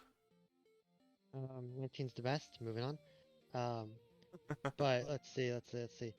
Namek, man, yeah, it feels like it's kind of an underwhelming season for them. They were really close to making playoffs. They probably should have made playoffs. There's a few weeks where they had build issues that sort of hindered their performances. Not by saying like the build was bad, meaning like they had duplicate portals or they left something out, that type of thing. That's just really unfortunate. Yeah, I did a double check with staff or with his supporters first, right? But yeah, Hercule for Derp. Hercule was just, man, Hercule was a problem. Most of the season, he was kind of fell apart. And it's kind of the last canon nature of him, and they sort of rolled the bad end of that coin flip most times this season. When historically he would be able to get those 10k B2s off multiple times in a match. Most times there'd be one present bomb and then he'd die. Which is really unfortunate for Dub because they needed him to be that standard, right? That staple for the team, and just wasn't performing. 19 coming in, actually performing decently in some weeks, right? Which is a nice surprise, I think, for them, since I know they had some up and downs with him throughout the time with him, and then Salsa's been doing Salsa stuff. But yeah, it's really unfortunate for them. So hopefully they can kind of tweak some things, maybe get Ginyu and Dodoya into a very consistent form. I think they also have been up and down in the thing. It's a very rocky road for a lot of the characters, so it's just kind of theme that we have here. Actually, Dodoria's their second best and the only other character on the team above 40. Yeah, but yeah, when you compare it to the rest of the league, a lot of characters, a lot of teams have a 50 or 60 character, right? So I need someone to have that sort of stability up there, right? Which is that's kind of the main issue of Japan. They don't have that character they can say, I put this in and yes, I will always get that 50k or 60k, right? Well, I think Salsa used to be that, Hercule used to be that. I don't know how. I know Hercule had been up and down, a lot of down this season, but Salsa. Salsa's like near that 50k. I think it just 1 week he didn't do well enough and got that dropped down pushed a little bit under. Yeah, so if they can get Salsa to not have that happen, because they can't afford it. The supporting cast isn't there yet. But they have a lot of time in the off season to show up some things and some builds, or test some new patars out on different characters, right? See what they can do with them. And we'll see what they can do for 2024. So. I feel like Derp. I think Ginyu could be a lot better. Like Ginyu was good. I mean, he had a couple good bad matchups during the year, but I mean, I feel like he definitely can be a 40k character. I mean, he definitely has potential. Like I saw on TOP, and I feel like he's seen it in the main league too. Like he definitely has potential to do stuff. They just need to figure him out. I feel like he can be a really good character for them. Like I said, he did decently as a starter most of the year. I mean, like in a couple of bad matches, like I said, against Ultimate Gone was kind of a shitty matchup for him, but I mean, yeah. Well, that's for a lot of people, but yeah. Yeah, like they're not elite with Salsa, so that's good. So if they can channel that performance every week, they're chilling. You know, just go elite every match. I don't think they can do that specific performance on Salsa, but they can certainly get him to an elite character. Yeah, I think Salsa's the guy, right? But they have to fit Hercule. They have to fit Hercule. Hercule cannot be 30k. Tell you that much.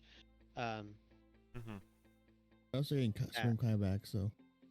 Yeah, they'll have Supreme Kai back, which Supreme Kai, he didn't have a bad season, I don't think, right?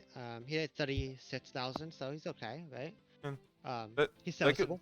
they can probably definitely make him work because I'm pretty sure, at least with their testing, they've been doing Hercule on the build that he's been kind of performing as later part of the season, which is Eternal Life with a couple like B2 Ptaras. Pretty sure. With the testings.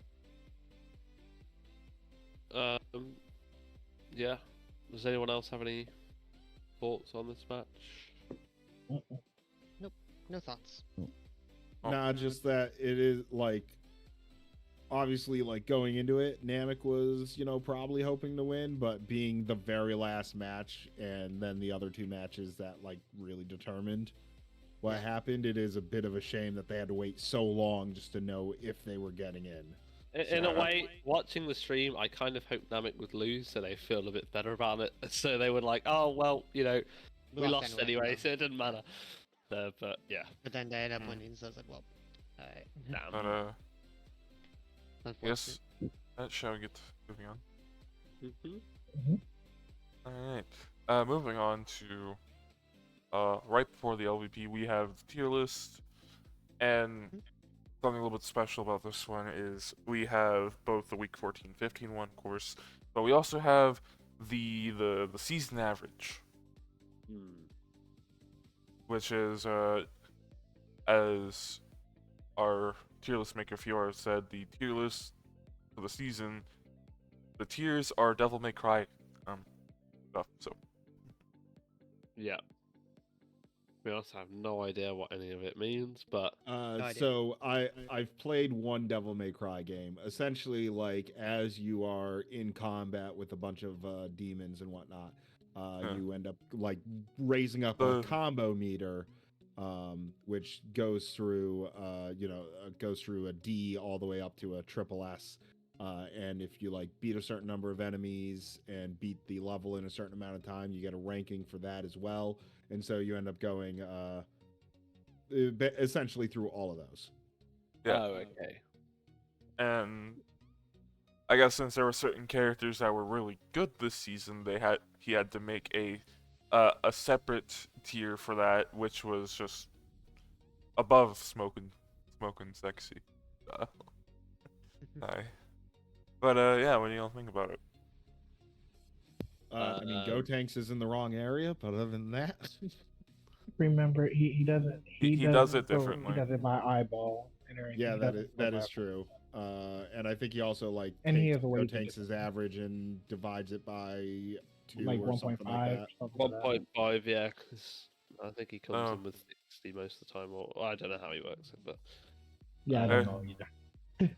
I'll say, rather sad to see, but our only negative style, Android 21. She only got 4 weeks. Actually, 4 weeks only. I mean, but it's sad to see because she's the newest character, you know? Yeah, no, Yeah, I get newest it. But you know what's character good to see? Goldo's above her. That's what's good to see. and a 20k average. Actually, I just Yeah. realized, look at the tier Goldosin and look who else is there. Yes. Yeah, you have, Broly, the champ, Ada's Hater. in there. God, man. And then It look at just the tier kinda- above it. I get crazy. I will say it's kind of sad seeing like Rayleigh and then like even like what is this? Adult Trunks and who else? Even Sword Trunks, because like Rayleigh, I will say I can speak for my team, but like Rayleigh with Super 2, she looked really well on that, but it didn't pan out. Then like I think if I recall, Sword Trunks was really doing well on that spam build and all. And apparently it's not. It just. And I mean, you can correct me if I'm wrong. It just didn't work out. I don't know if y'all changed builds or changed him like slightly, like to accommodate for that. But just characters that you would normally think will be a lot higher up in this list is about just halfway. or like just under halfway, which kind of sucks. Well, Let's see. we changed the build a little bit. We didn't do last year's build. Kind of we tried a little bit like of key control and doing a little B1 spam. You know, didn't work out too well. I mean, it's a problem. Sir Trunks that like he needs to hit his ult to really do any damage. Yeah. That's kind of his stick. So. Also, wait, where's Jiro? Because Jiro needs to be next to his wife in negative side. Jiro is Jiro's crazy. way above his wife, bro. Okay, he's fine. He's DeRozan crazy.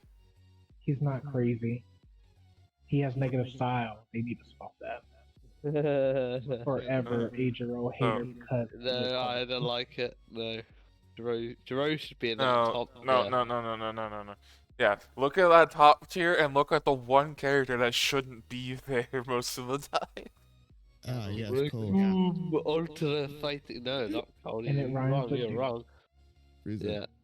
Yeah. Frieza should be there. Okay. Also, Deservedly the best character. Also, I'm 90% sure the season tier list is ordered, by the way. Yes. I believe that is true. So, Bardock, in the tier list at least, is the best character. Not surprising considering he got 2 elites. But Raccoon is third. He is. Yeah. Yeah, good for him. I guess, Rhymes of Doom. with that, shall we get moving on to the other portion? Yes. Yeah. Alright. LVP. Yeah, since we're going in order, and this is after LVP has come out, I just decided to do an LVP slide with these random images. So, yeah, anyway. Pretty sure how it went is Ader got the dunce crown, but did not get the double dunce. Yes, you are correct. Yes. There were 2 very quick matches that were very fun, or funny to watch. There was a Cyborg Tao versus Goku, so I would say go watch that. I think that was quarterfinals, maybe the semifinals. I can't really remember. I think it was quarters, yeah. Some of that. And then I want to say there was one other as well, but I can't remember it. The Cyborg Tao versus Goku one. What a match. That was funny. That was what the hell. I think I know the reason as to why it happened the way it happened as well. Because normally if you get hit by a Dodon Ray, you just fall straight back. Because Goku was going with forward momentum, trying to do a meteor crash, he got hit by the Dodon Ray, and so all of his forward momentum turned into backwards momentum. Yeah. Yep. And you can do the match from there. Also, shocker that, Ader, as Ader attack, Ryan knows what I'm talking about. Yeah, yeah, okay, that was the other one. It was Ader versus somebody. He Ader attacks while pointing essentially straight at a wall, and then at the very last second pulls it up so that he doesn't eliminate himself. I think it was on the stream, but a funny comment was Goku saying, "Pull up, pull up."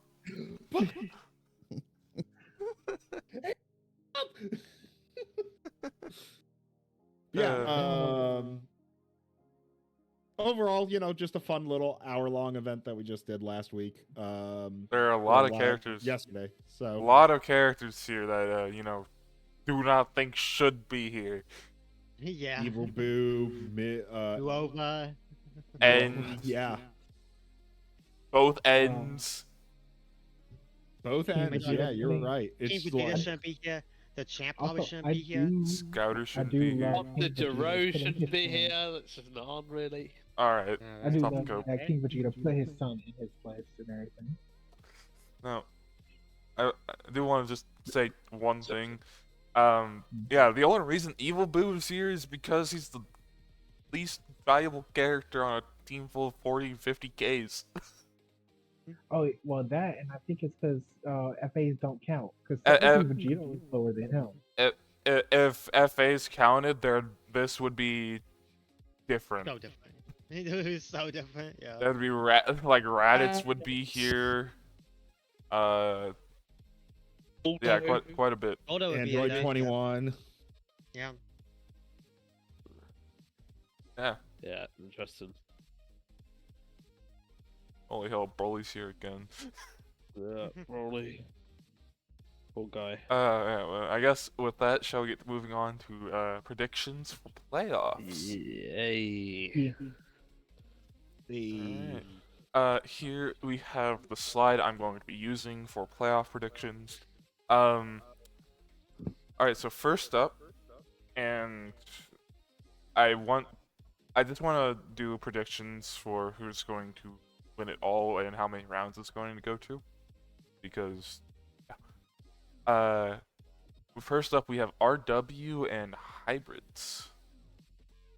I guess the first question is with like RW. I don't think has used Yajirobe.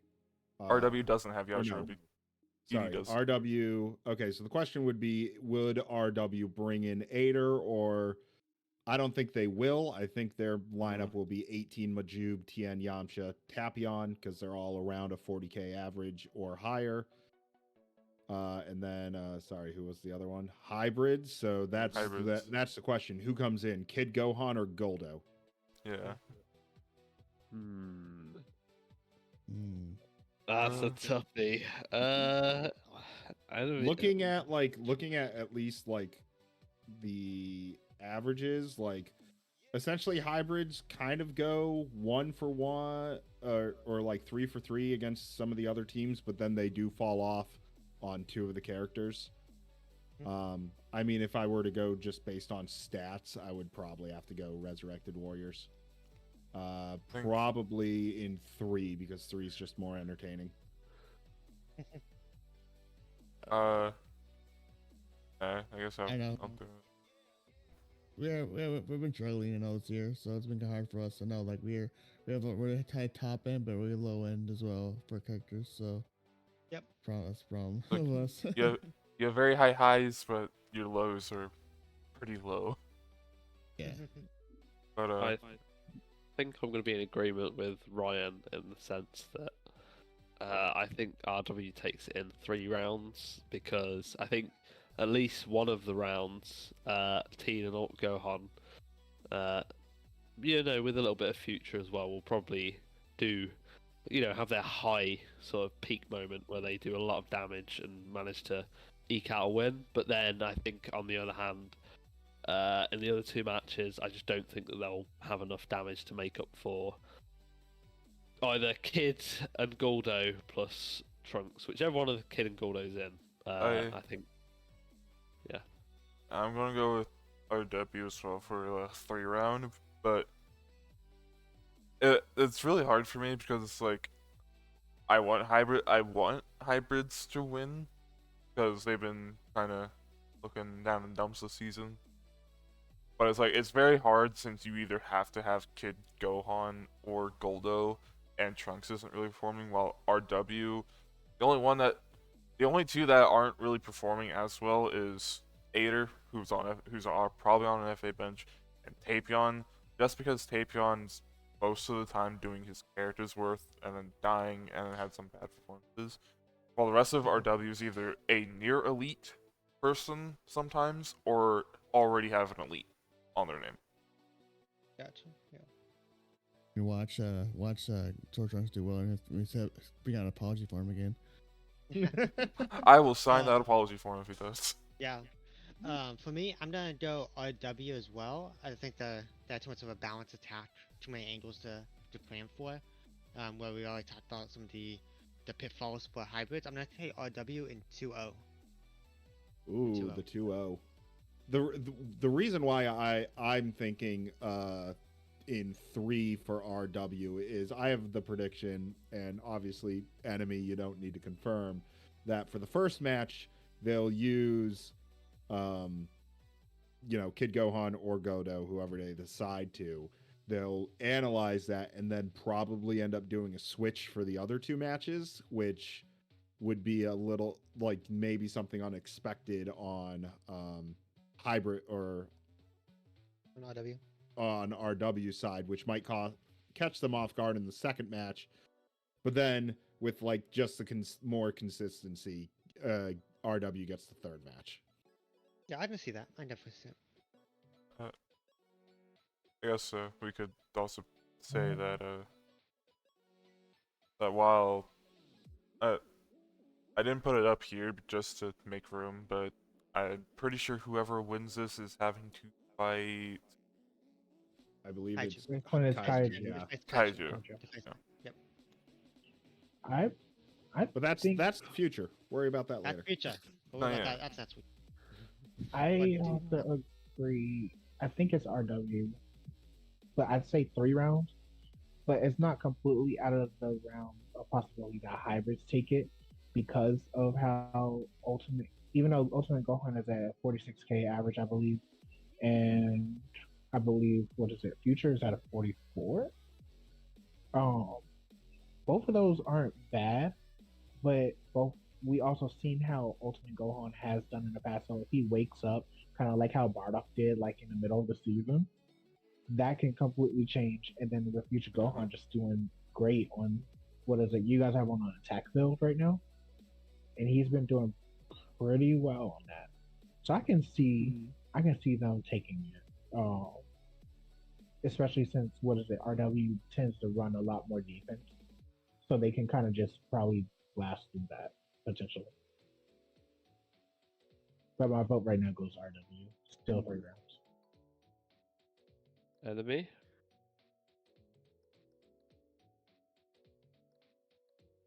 Enemy. Hello. All right, enemy's voting for himself clearly in 2 matches. I would have thought that. Oh yeah. I would think so. He's not on the mic, so I'm gonna assume he's voting for himself. I would. So, next match is Budokai versus GT, which for me feels like kind of a rough one. Nope. The answer is clear. Budokai in 2. No.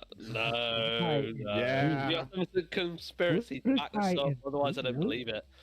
No, there is no conspiracy. It's just the Budokai got early Piccolo fucking working. Budokai's Okay, I gonna get feel it. like that's just copium at that point. That's like me saying, in fact, hold on a minute.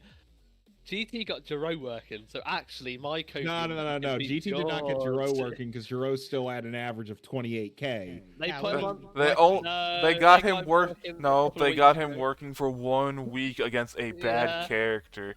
Oh, okay. Now Garlic's bad, even though he did really good last week. I don't believe it actually. Yeah, because guess Okay. what? Garlic was on a different build during GT, and he wasn't, and he was on a different build during Muscle. So I don't know. My copium outweighs Okay. yours. Okay. I think our copium outweighs yours. For me, it's kind of tough though because like I think both teams feel like they've tailed off towards the end of the season. They both started the season really well, but both like Supreme Kai at the start of the season was popping off, and then he's fell off in average. Obviously, Goku not really had that good of a season. That fodder, especially. Yeah, that didn't help. And then, I mean, they've had Videl come in and do really well, actually. So that's a positive for Budokai. Just to go over the stats real quick, 4 of the characters on Budokai are a 40,000 or better.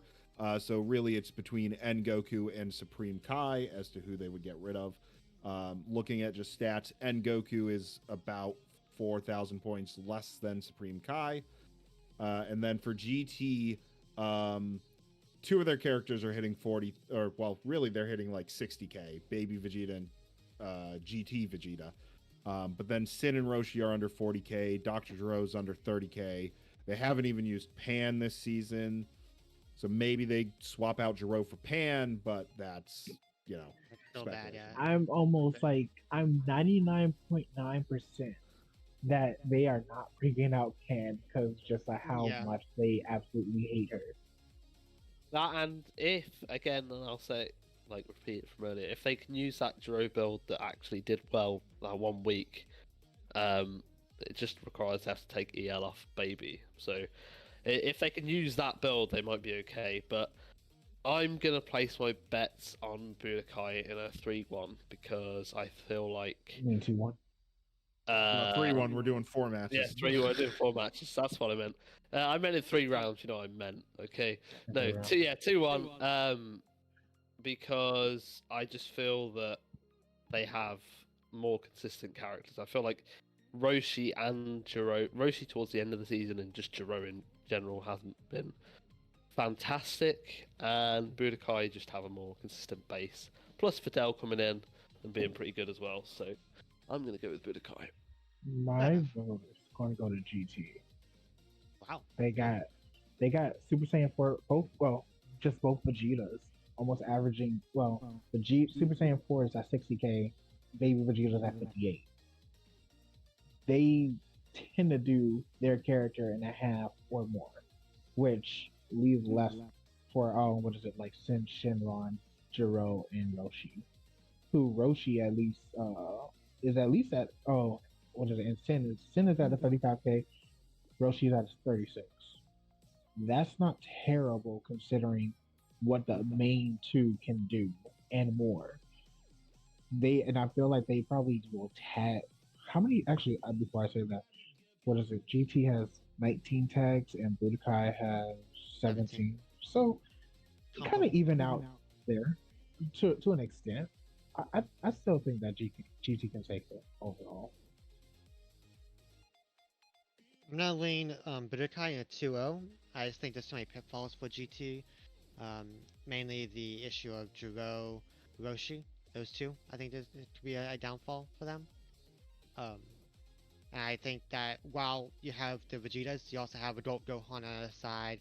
You also have early Goku or early Piccolo, who's been showing some good stuff this year. So I think that could offset each other. But Donut, you forgot one important thing. You've seen how wait, who was it that was it? Baby? No, I think Baby did the majority of where he went elite against Budokai. I think he did the majority of Adult Gohan. Like Adult Gohan didn't do much, or it was either that or Adult Gohan got an elite himself. By the way, they both got elite in that match. They both have an elite. Yeah, they went elite against each other. So yeah.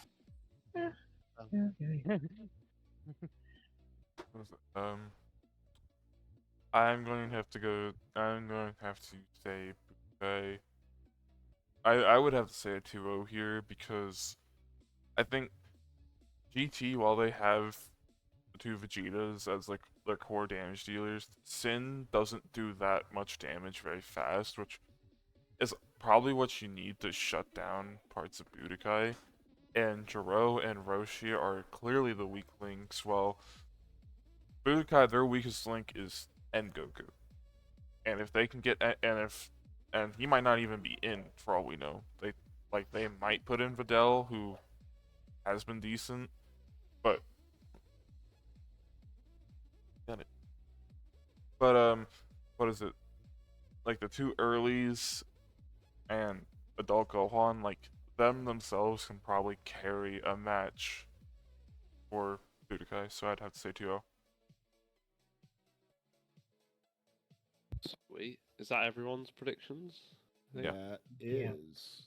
Sweet. Okay. I think the vast majority, if not everyone, went for Budokai. So, moving on to match 3, we've got Royals versus Muscle. I know you've not got anything sort of ready yet, Ryan, but what are your thoughts going into this match? You feel somewhat confident, or?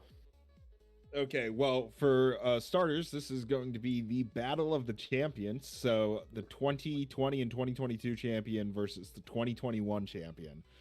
So I mean, that's just like exciting. One of the champs a real 5v5. What?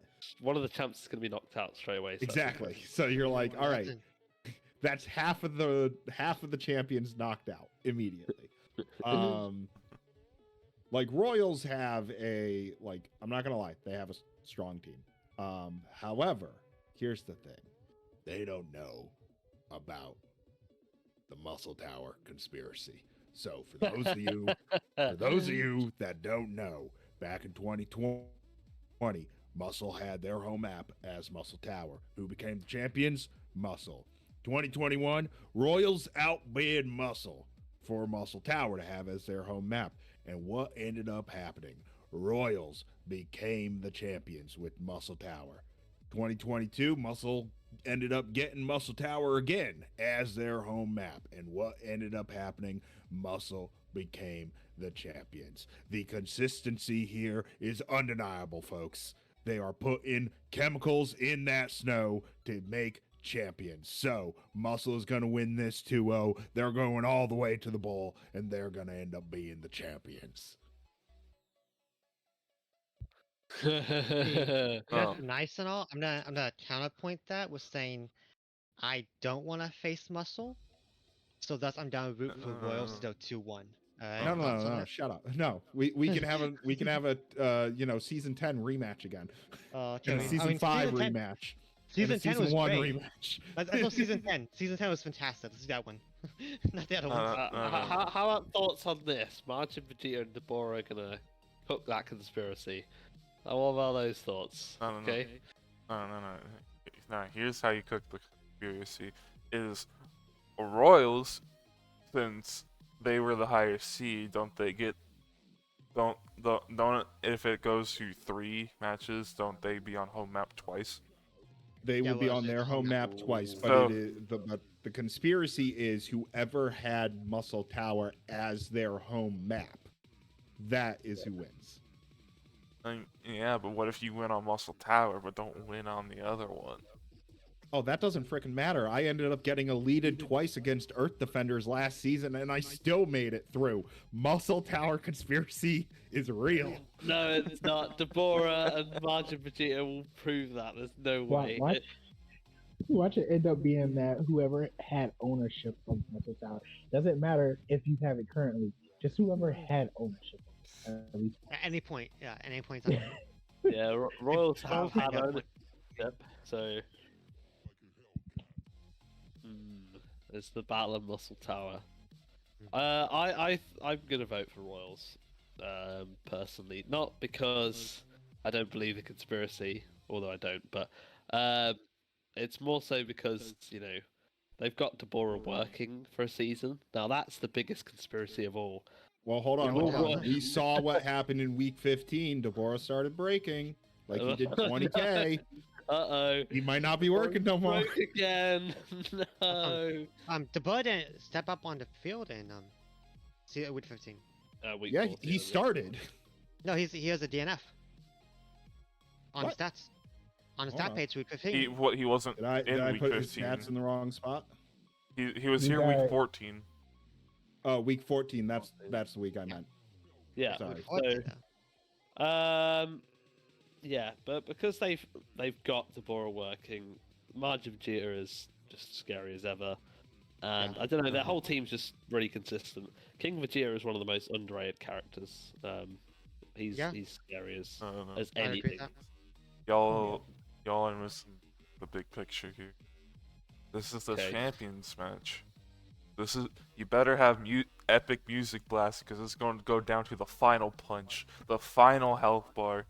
Every character dead but the last ones. It's going to come down to the wire, and you know what? That's when we conclude this champion of a match, and whoever makes it then deserves it. Actually, that's a question that I didn't even think to ask, Ryan. Grandpa Gohan, is he coming off the FA bench to take Broly's place? Right, I don't really know. Back in my day, we didn't really have FA benches, so I'm a little fuzzy on that whole sort of thing. I remember my Vegeta. Oh, he was such a good Vegeta. It was a beautiful planet. That is up in the air. We don't know. We're not going to say anything. Figure it out, Royals. Yeah, it's gonna come down to Grandpa Gohan versus Pilaf. That'd be wild. That'd be crazy. I would love it. That's the match we want to see. That's what everyone wants. Yeah. Yeah. My vote is fine. I don't know if y'all already did y'all votes. Yeah. Okay, because I came back in the middle of that. Royal. Part of it is because I think that it can win. Also, part of it is bias because I don't want to fight Muscle again if I get through. You wouldn't Never. fight us until the Again. semifinals anyway. I know, and I don't. There's a I just don't chance. want to listen, Ryan. You do not know how much of an impact your team has had on me and my supporters. We don't want to fight. We don't want to fight y'all at all. Like last season was great for us against y'all for a bit, and then it just turned around. No, never again. Never again. What was your vote, Ryan? By the way, I know you voted Muscle. Muscle 2-0. Like 2-0. Okay, it was No, 2-0. man. Never a checking. doubt. Fair play. Hey, man. 2-0. You know, You maybe were Muscle confident. 2-1, but Muscle's getting through. Muscle's becoming champion again, which I know is going to piss off so many people. And you know what? I live for it. Fair play. Okay. Let's see. We'll see about that. Okay, so I think vast majority voted for Royals. Of course. Got that one vote for Muscle. Well, you know, I didn't. Royals I didn't vote for either. I voted it for be a good match.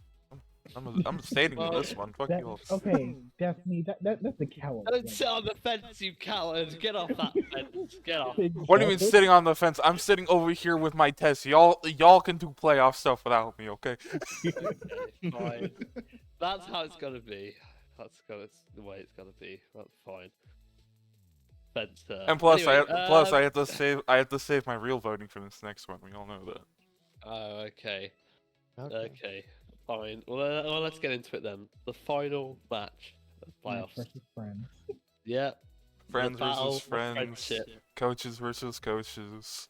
The empire. The empire versus the midgets. Yeah. The Yeah. midgets. Wow. Can the Rugrats defeat an entire empire? Find out. So the question is, will Cold be benching Frieza, Mecha Frieza, or will they be benching Jace? And then I guess the answer for Rugrats would be, are they fusing, or, hear me out, will they bring in Devilman? Because I'm not gonna lie, here's the thing. I'm I'm not not gonna gonna lie. lie. I forgot about that potential. Ryan. Here's the thing. Cold Kingdom has 100%, like, they're not fully evil, but all of the characters are evil. I think Jace and General Tao At the least. take the least amount of damage, but they still would take 120, or not 120, 12,000 just from a non-super plus Devil Might Beam. So, whereas like Mecha Frieza, 100% Frieza, cooler, they take like 25,000 from a Devil Might Beam. I need to make a petition to staff. Every season I go against someone that has Devilman as their FA. Like, what is this? I forgot that you had Devilman as an FA. Jesus Christ. I assume I'm gonna Dang go on the it. assumption that Devilman isn't coming in. But Ryan, if he does come in, you should have probably just not said anything and then DM me. no, but the thing is, No, the thing is, that'd be I can't- cheating. I can't prepare. I can't How prepare. is that cheating? There's nothing I can do that will prepare for Devilman anyway. Like, I'm just gonna go into it as a normal match and hope no one gets hit by a Devil Might Beam. There's nothing I can really Yeah. do about that, right? Yeah. So, like, regardless of that, I'm obviously gonna back my own team to win 2-1, because we almost did last season against Muscle. We had Devilman, and Frieza this season is actually better, apparently, in 100% form, which I can't actually believe, but it's happened. And I'm not going to categorically say it because I don't want to give the ball game away, but the chances of Jace coming in are not too fucking likely. Okay, so I'm not gonna tell you straight out, but my fucking opinion, Jace is not going to be coming in. But I don't know. Yeah, I don't really want to spoil anything, but I'm pretty happy with where the team are. Where Cooler is, he finished with like 70,000 performances in a row. So Frieza doing what he's been doing. Zarbon still a menace. So yeah, I'm gonna go with my own team. I'm scared of Rugrats, obviously. Especially, Even more so now that you know that they have now you've Devilman. reminded me that they've got Devilman even more. So Yeah, yes. that's a little bit of a little bit of an oopsie. yeah, oh boy. Oopsie, yeah. I'm more so, I'm more so confident in my team. Well, because of how many options that we could go with, whether fusions, you have 2 options with fusions and everything like that. You have the Devilman. You have non-fusion. Like, we both had a character, or I think at least we both only had one character, maybe, or you may have 2 in the top 10. We have 1. one. So then, like, yeah, like if not including Gotenks, like we both have one character that really stands out. Where both of our teams, Frieza and Kid Trunks, but it's Kid Trunks. It's I Frieza. put more stock in. Kid Oh, Trunks that's than that. Frieza. I'm not taking that. Okay, So Frieza like is the top character in the league if you exclude Gotenks with the fusions. now including So, Gotenks. even if you That's you just can number include one. Gotenks if you want, but I want you to use Gotenks, to be honest. I'm much So- more afraid of Trunks than I am Gotenks. So, I guess at least I'll say mine. I know whoever I vote for is going to hurt someone here. But I'm going to vote Bolt because they have Ball. yes, we do have Ball. I love Ball. They have what? They have Giant orange ball. they have That's what we Ball. have. Big ball. They That's and that shows purple ball that surrounds somebody that's better Oh, than the that's other true. than the other ball that surrounds But somebody. here's the thing. They have home field advantage. That can do a lot more harm against them than it can benefit them. What is the home map? Tommy's They got Tommy's. Tommy's Lookout, which was our old home Oh, and everything, and we have Archipelagos, which has water and Sure. everything. So in a way, like we don't care about water. I don't know how cold feels about it, but like we don't really have No. negative- No, no. Well, it's negative. been in previous seasons. I question. would care about one more normally. Question: Yeah, does Archipelago blow up? Yes. it can. Yeah, it does. Yeah. It All right, does. Colt. Here's what I need you to do. I need you to not blow up the map, please. Why not? I love blowing up the map. Because It's my favourite thing to do. Okay. because then you don't have to worry about knocking them away from the middle. Oh well, that's true. But the only good thing about destroying the map is just makes it easier for like Cooler and people to charge if they want to. So Mhm. yeah. Sure. Then for my that's it. prediction, I'm gonna go with a 2-1 to Cold. I think they just trade on homes. I think it's really tight actually in comparison to these two. They both have different sorts of threats. And I think I've looked out for my own team here as well. I think we match up slightly better against Cold than we do against Red Rats, so not by much, but I think slightly. Yeah, we know you're scared of O'Reilly and all that. Yep. Yes, so we are. Damn straight we are. Listen, scared of O'Reilly won't take O'Reilly. Yeah, Yep, well, exactly. We have issues with that too, don't we? Nah, but I don't know. We'll have to see. I'm gonna say 2-1 Rugrats because of the Interesting. because of the volatility of like what Rugrats lineups can be. That makes it really difficult for Cold to prepare. Good. I think Rugrats will get away with it. Okay. Interesting. That's fair. Okay. All right, so I guess that's Predictions done. yeah, that's prediction done. So with that, we have come to the end of the Capsule Cast. Thank you all for watching. Thank you guys for being here. Special guest. Comment for improvements you like to do with the cast. Check out the links to Discord. We don't bite. Website, Twitter, and our TikTok in the description below. Maybe you could, because funny enough, we're all coaches here. Maybe you could join one of our teams. Yep, we need supporters on Cold, so come join quite happily. If you want a championship, join Muscle. No, not this Wow. year. But also make sure to do your usual YouTube thing of liking, subscribing, and ringing that bell so you can have more Capsule Cast and even just watch more of the league. Hey. Yep, because now it's time for the big guns on playoffs. So yeah, again, thank you all, and this has been your host Destiny with my co-host Xmat Goodbye. and Bye. our special guest Tosh. Bye. Hey Ryan, let's play. What up? Goodbye. and Donut. Goodbye. And we'll be seeing you time.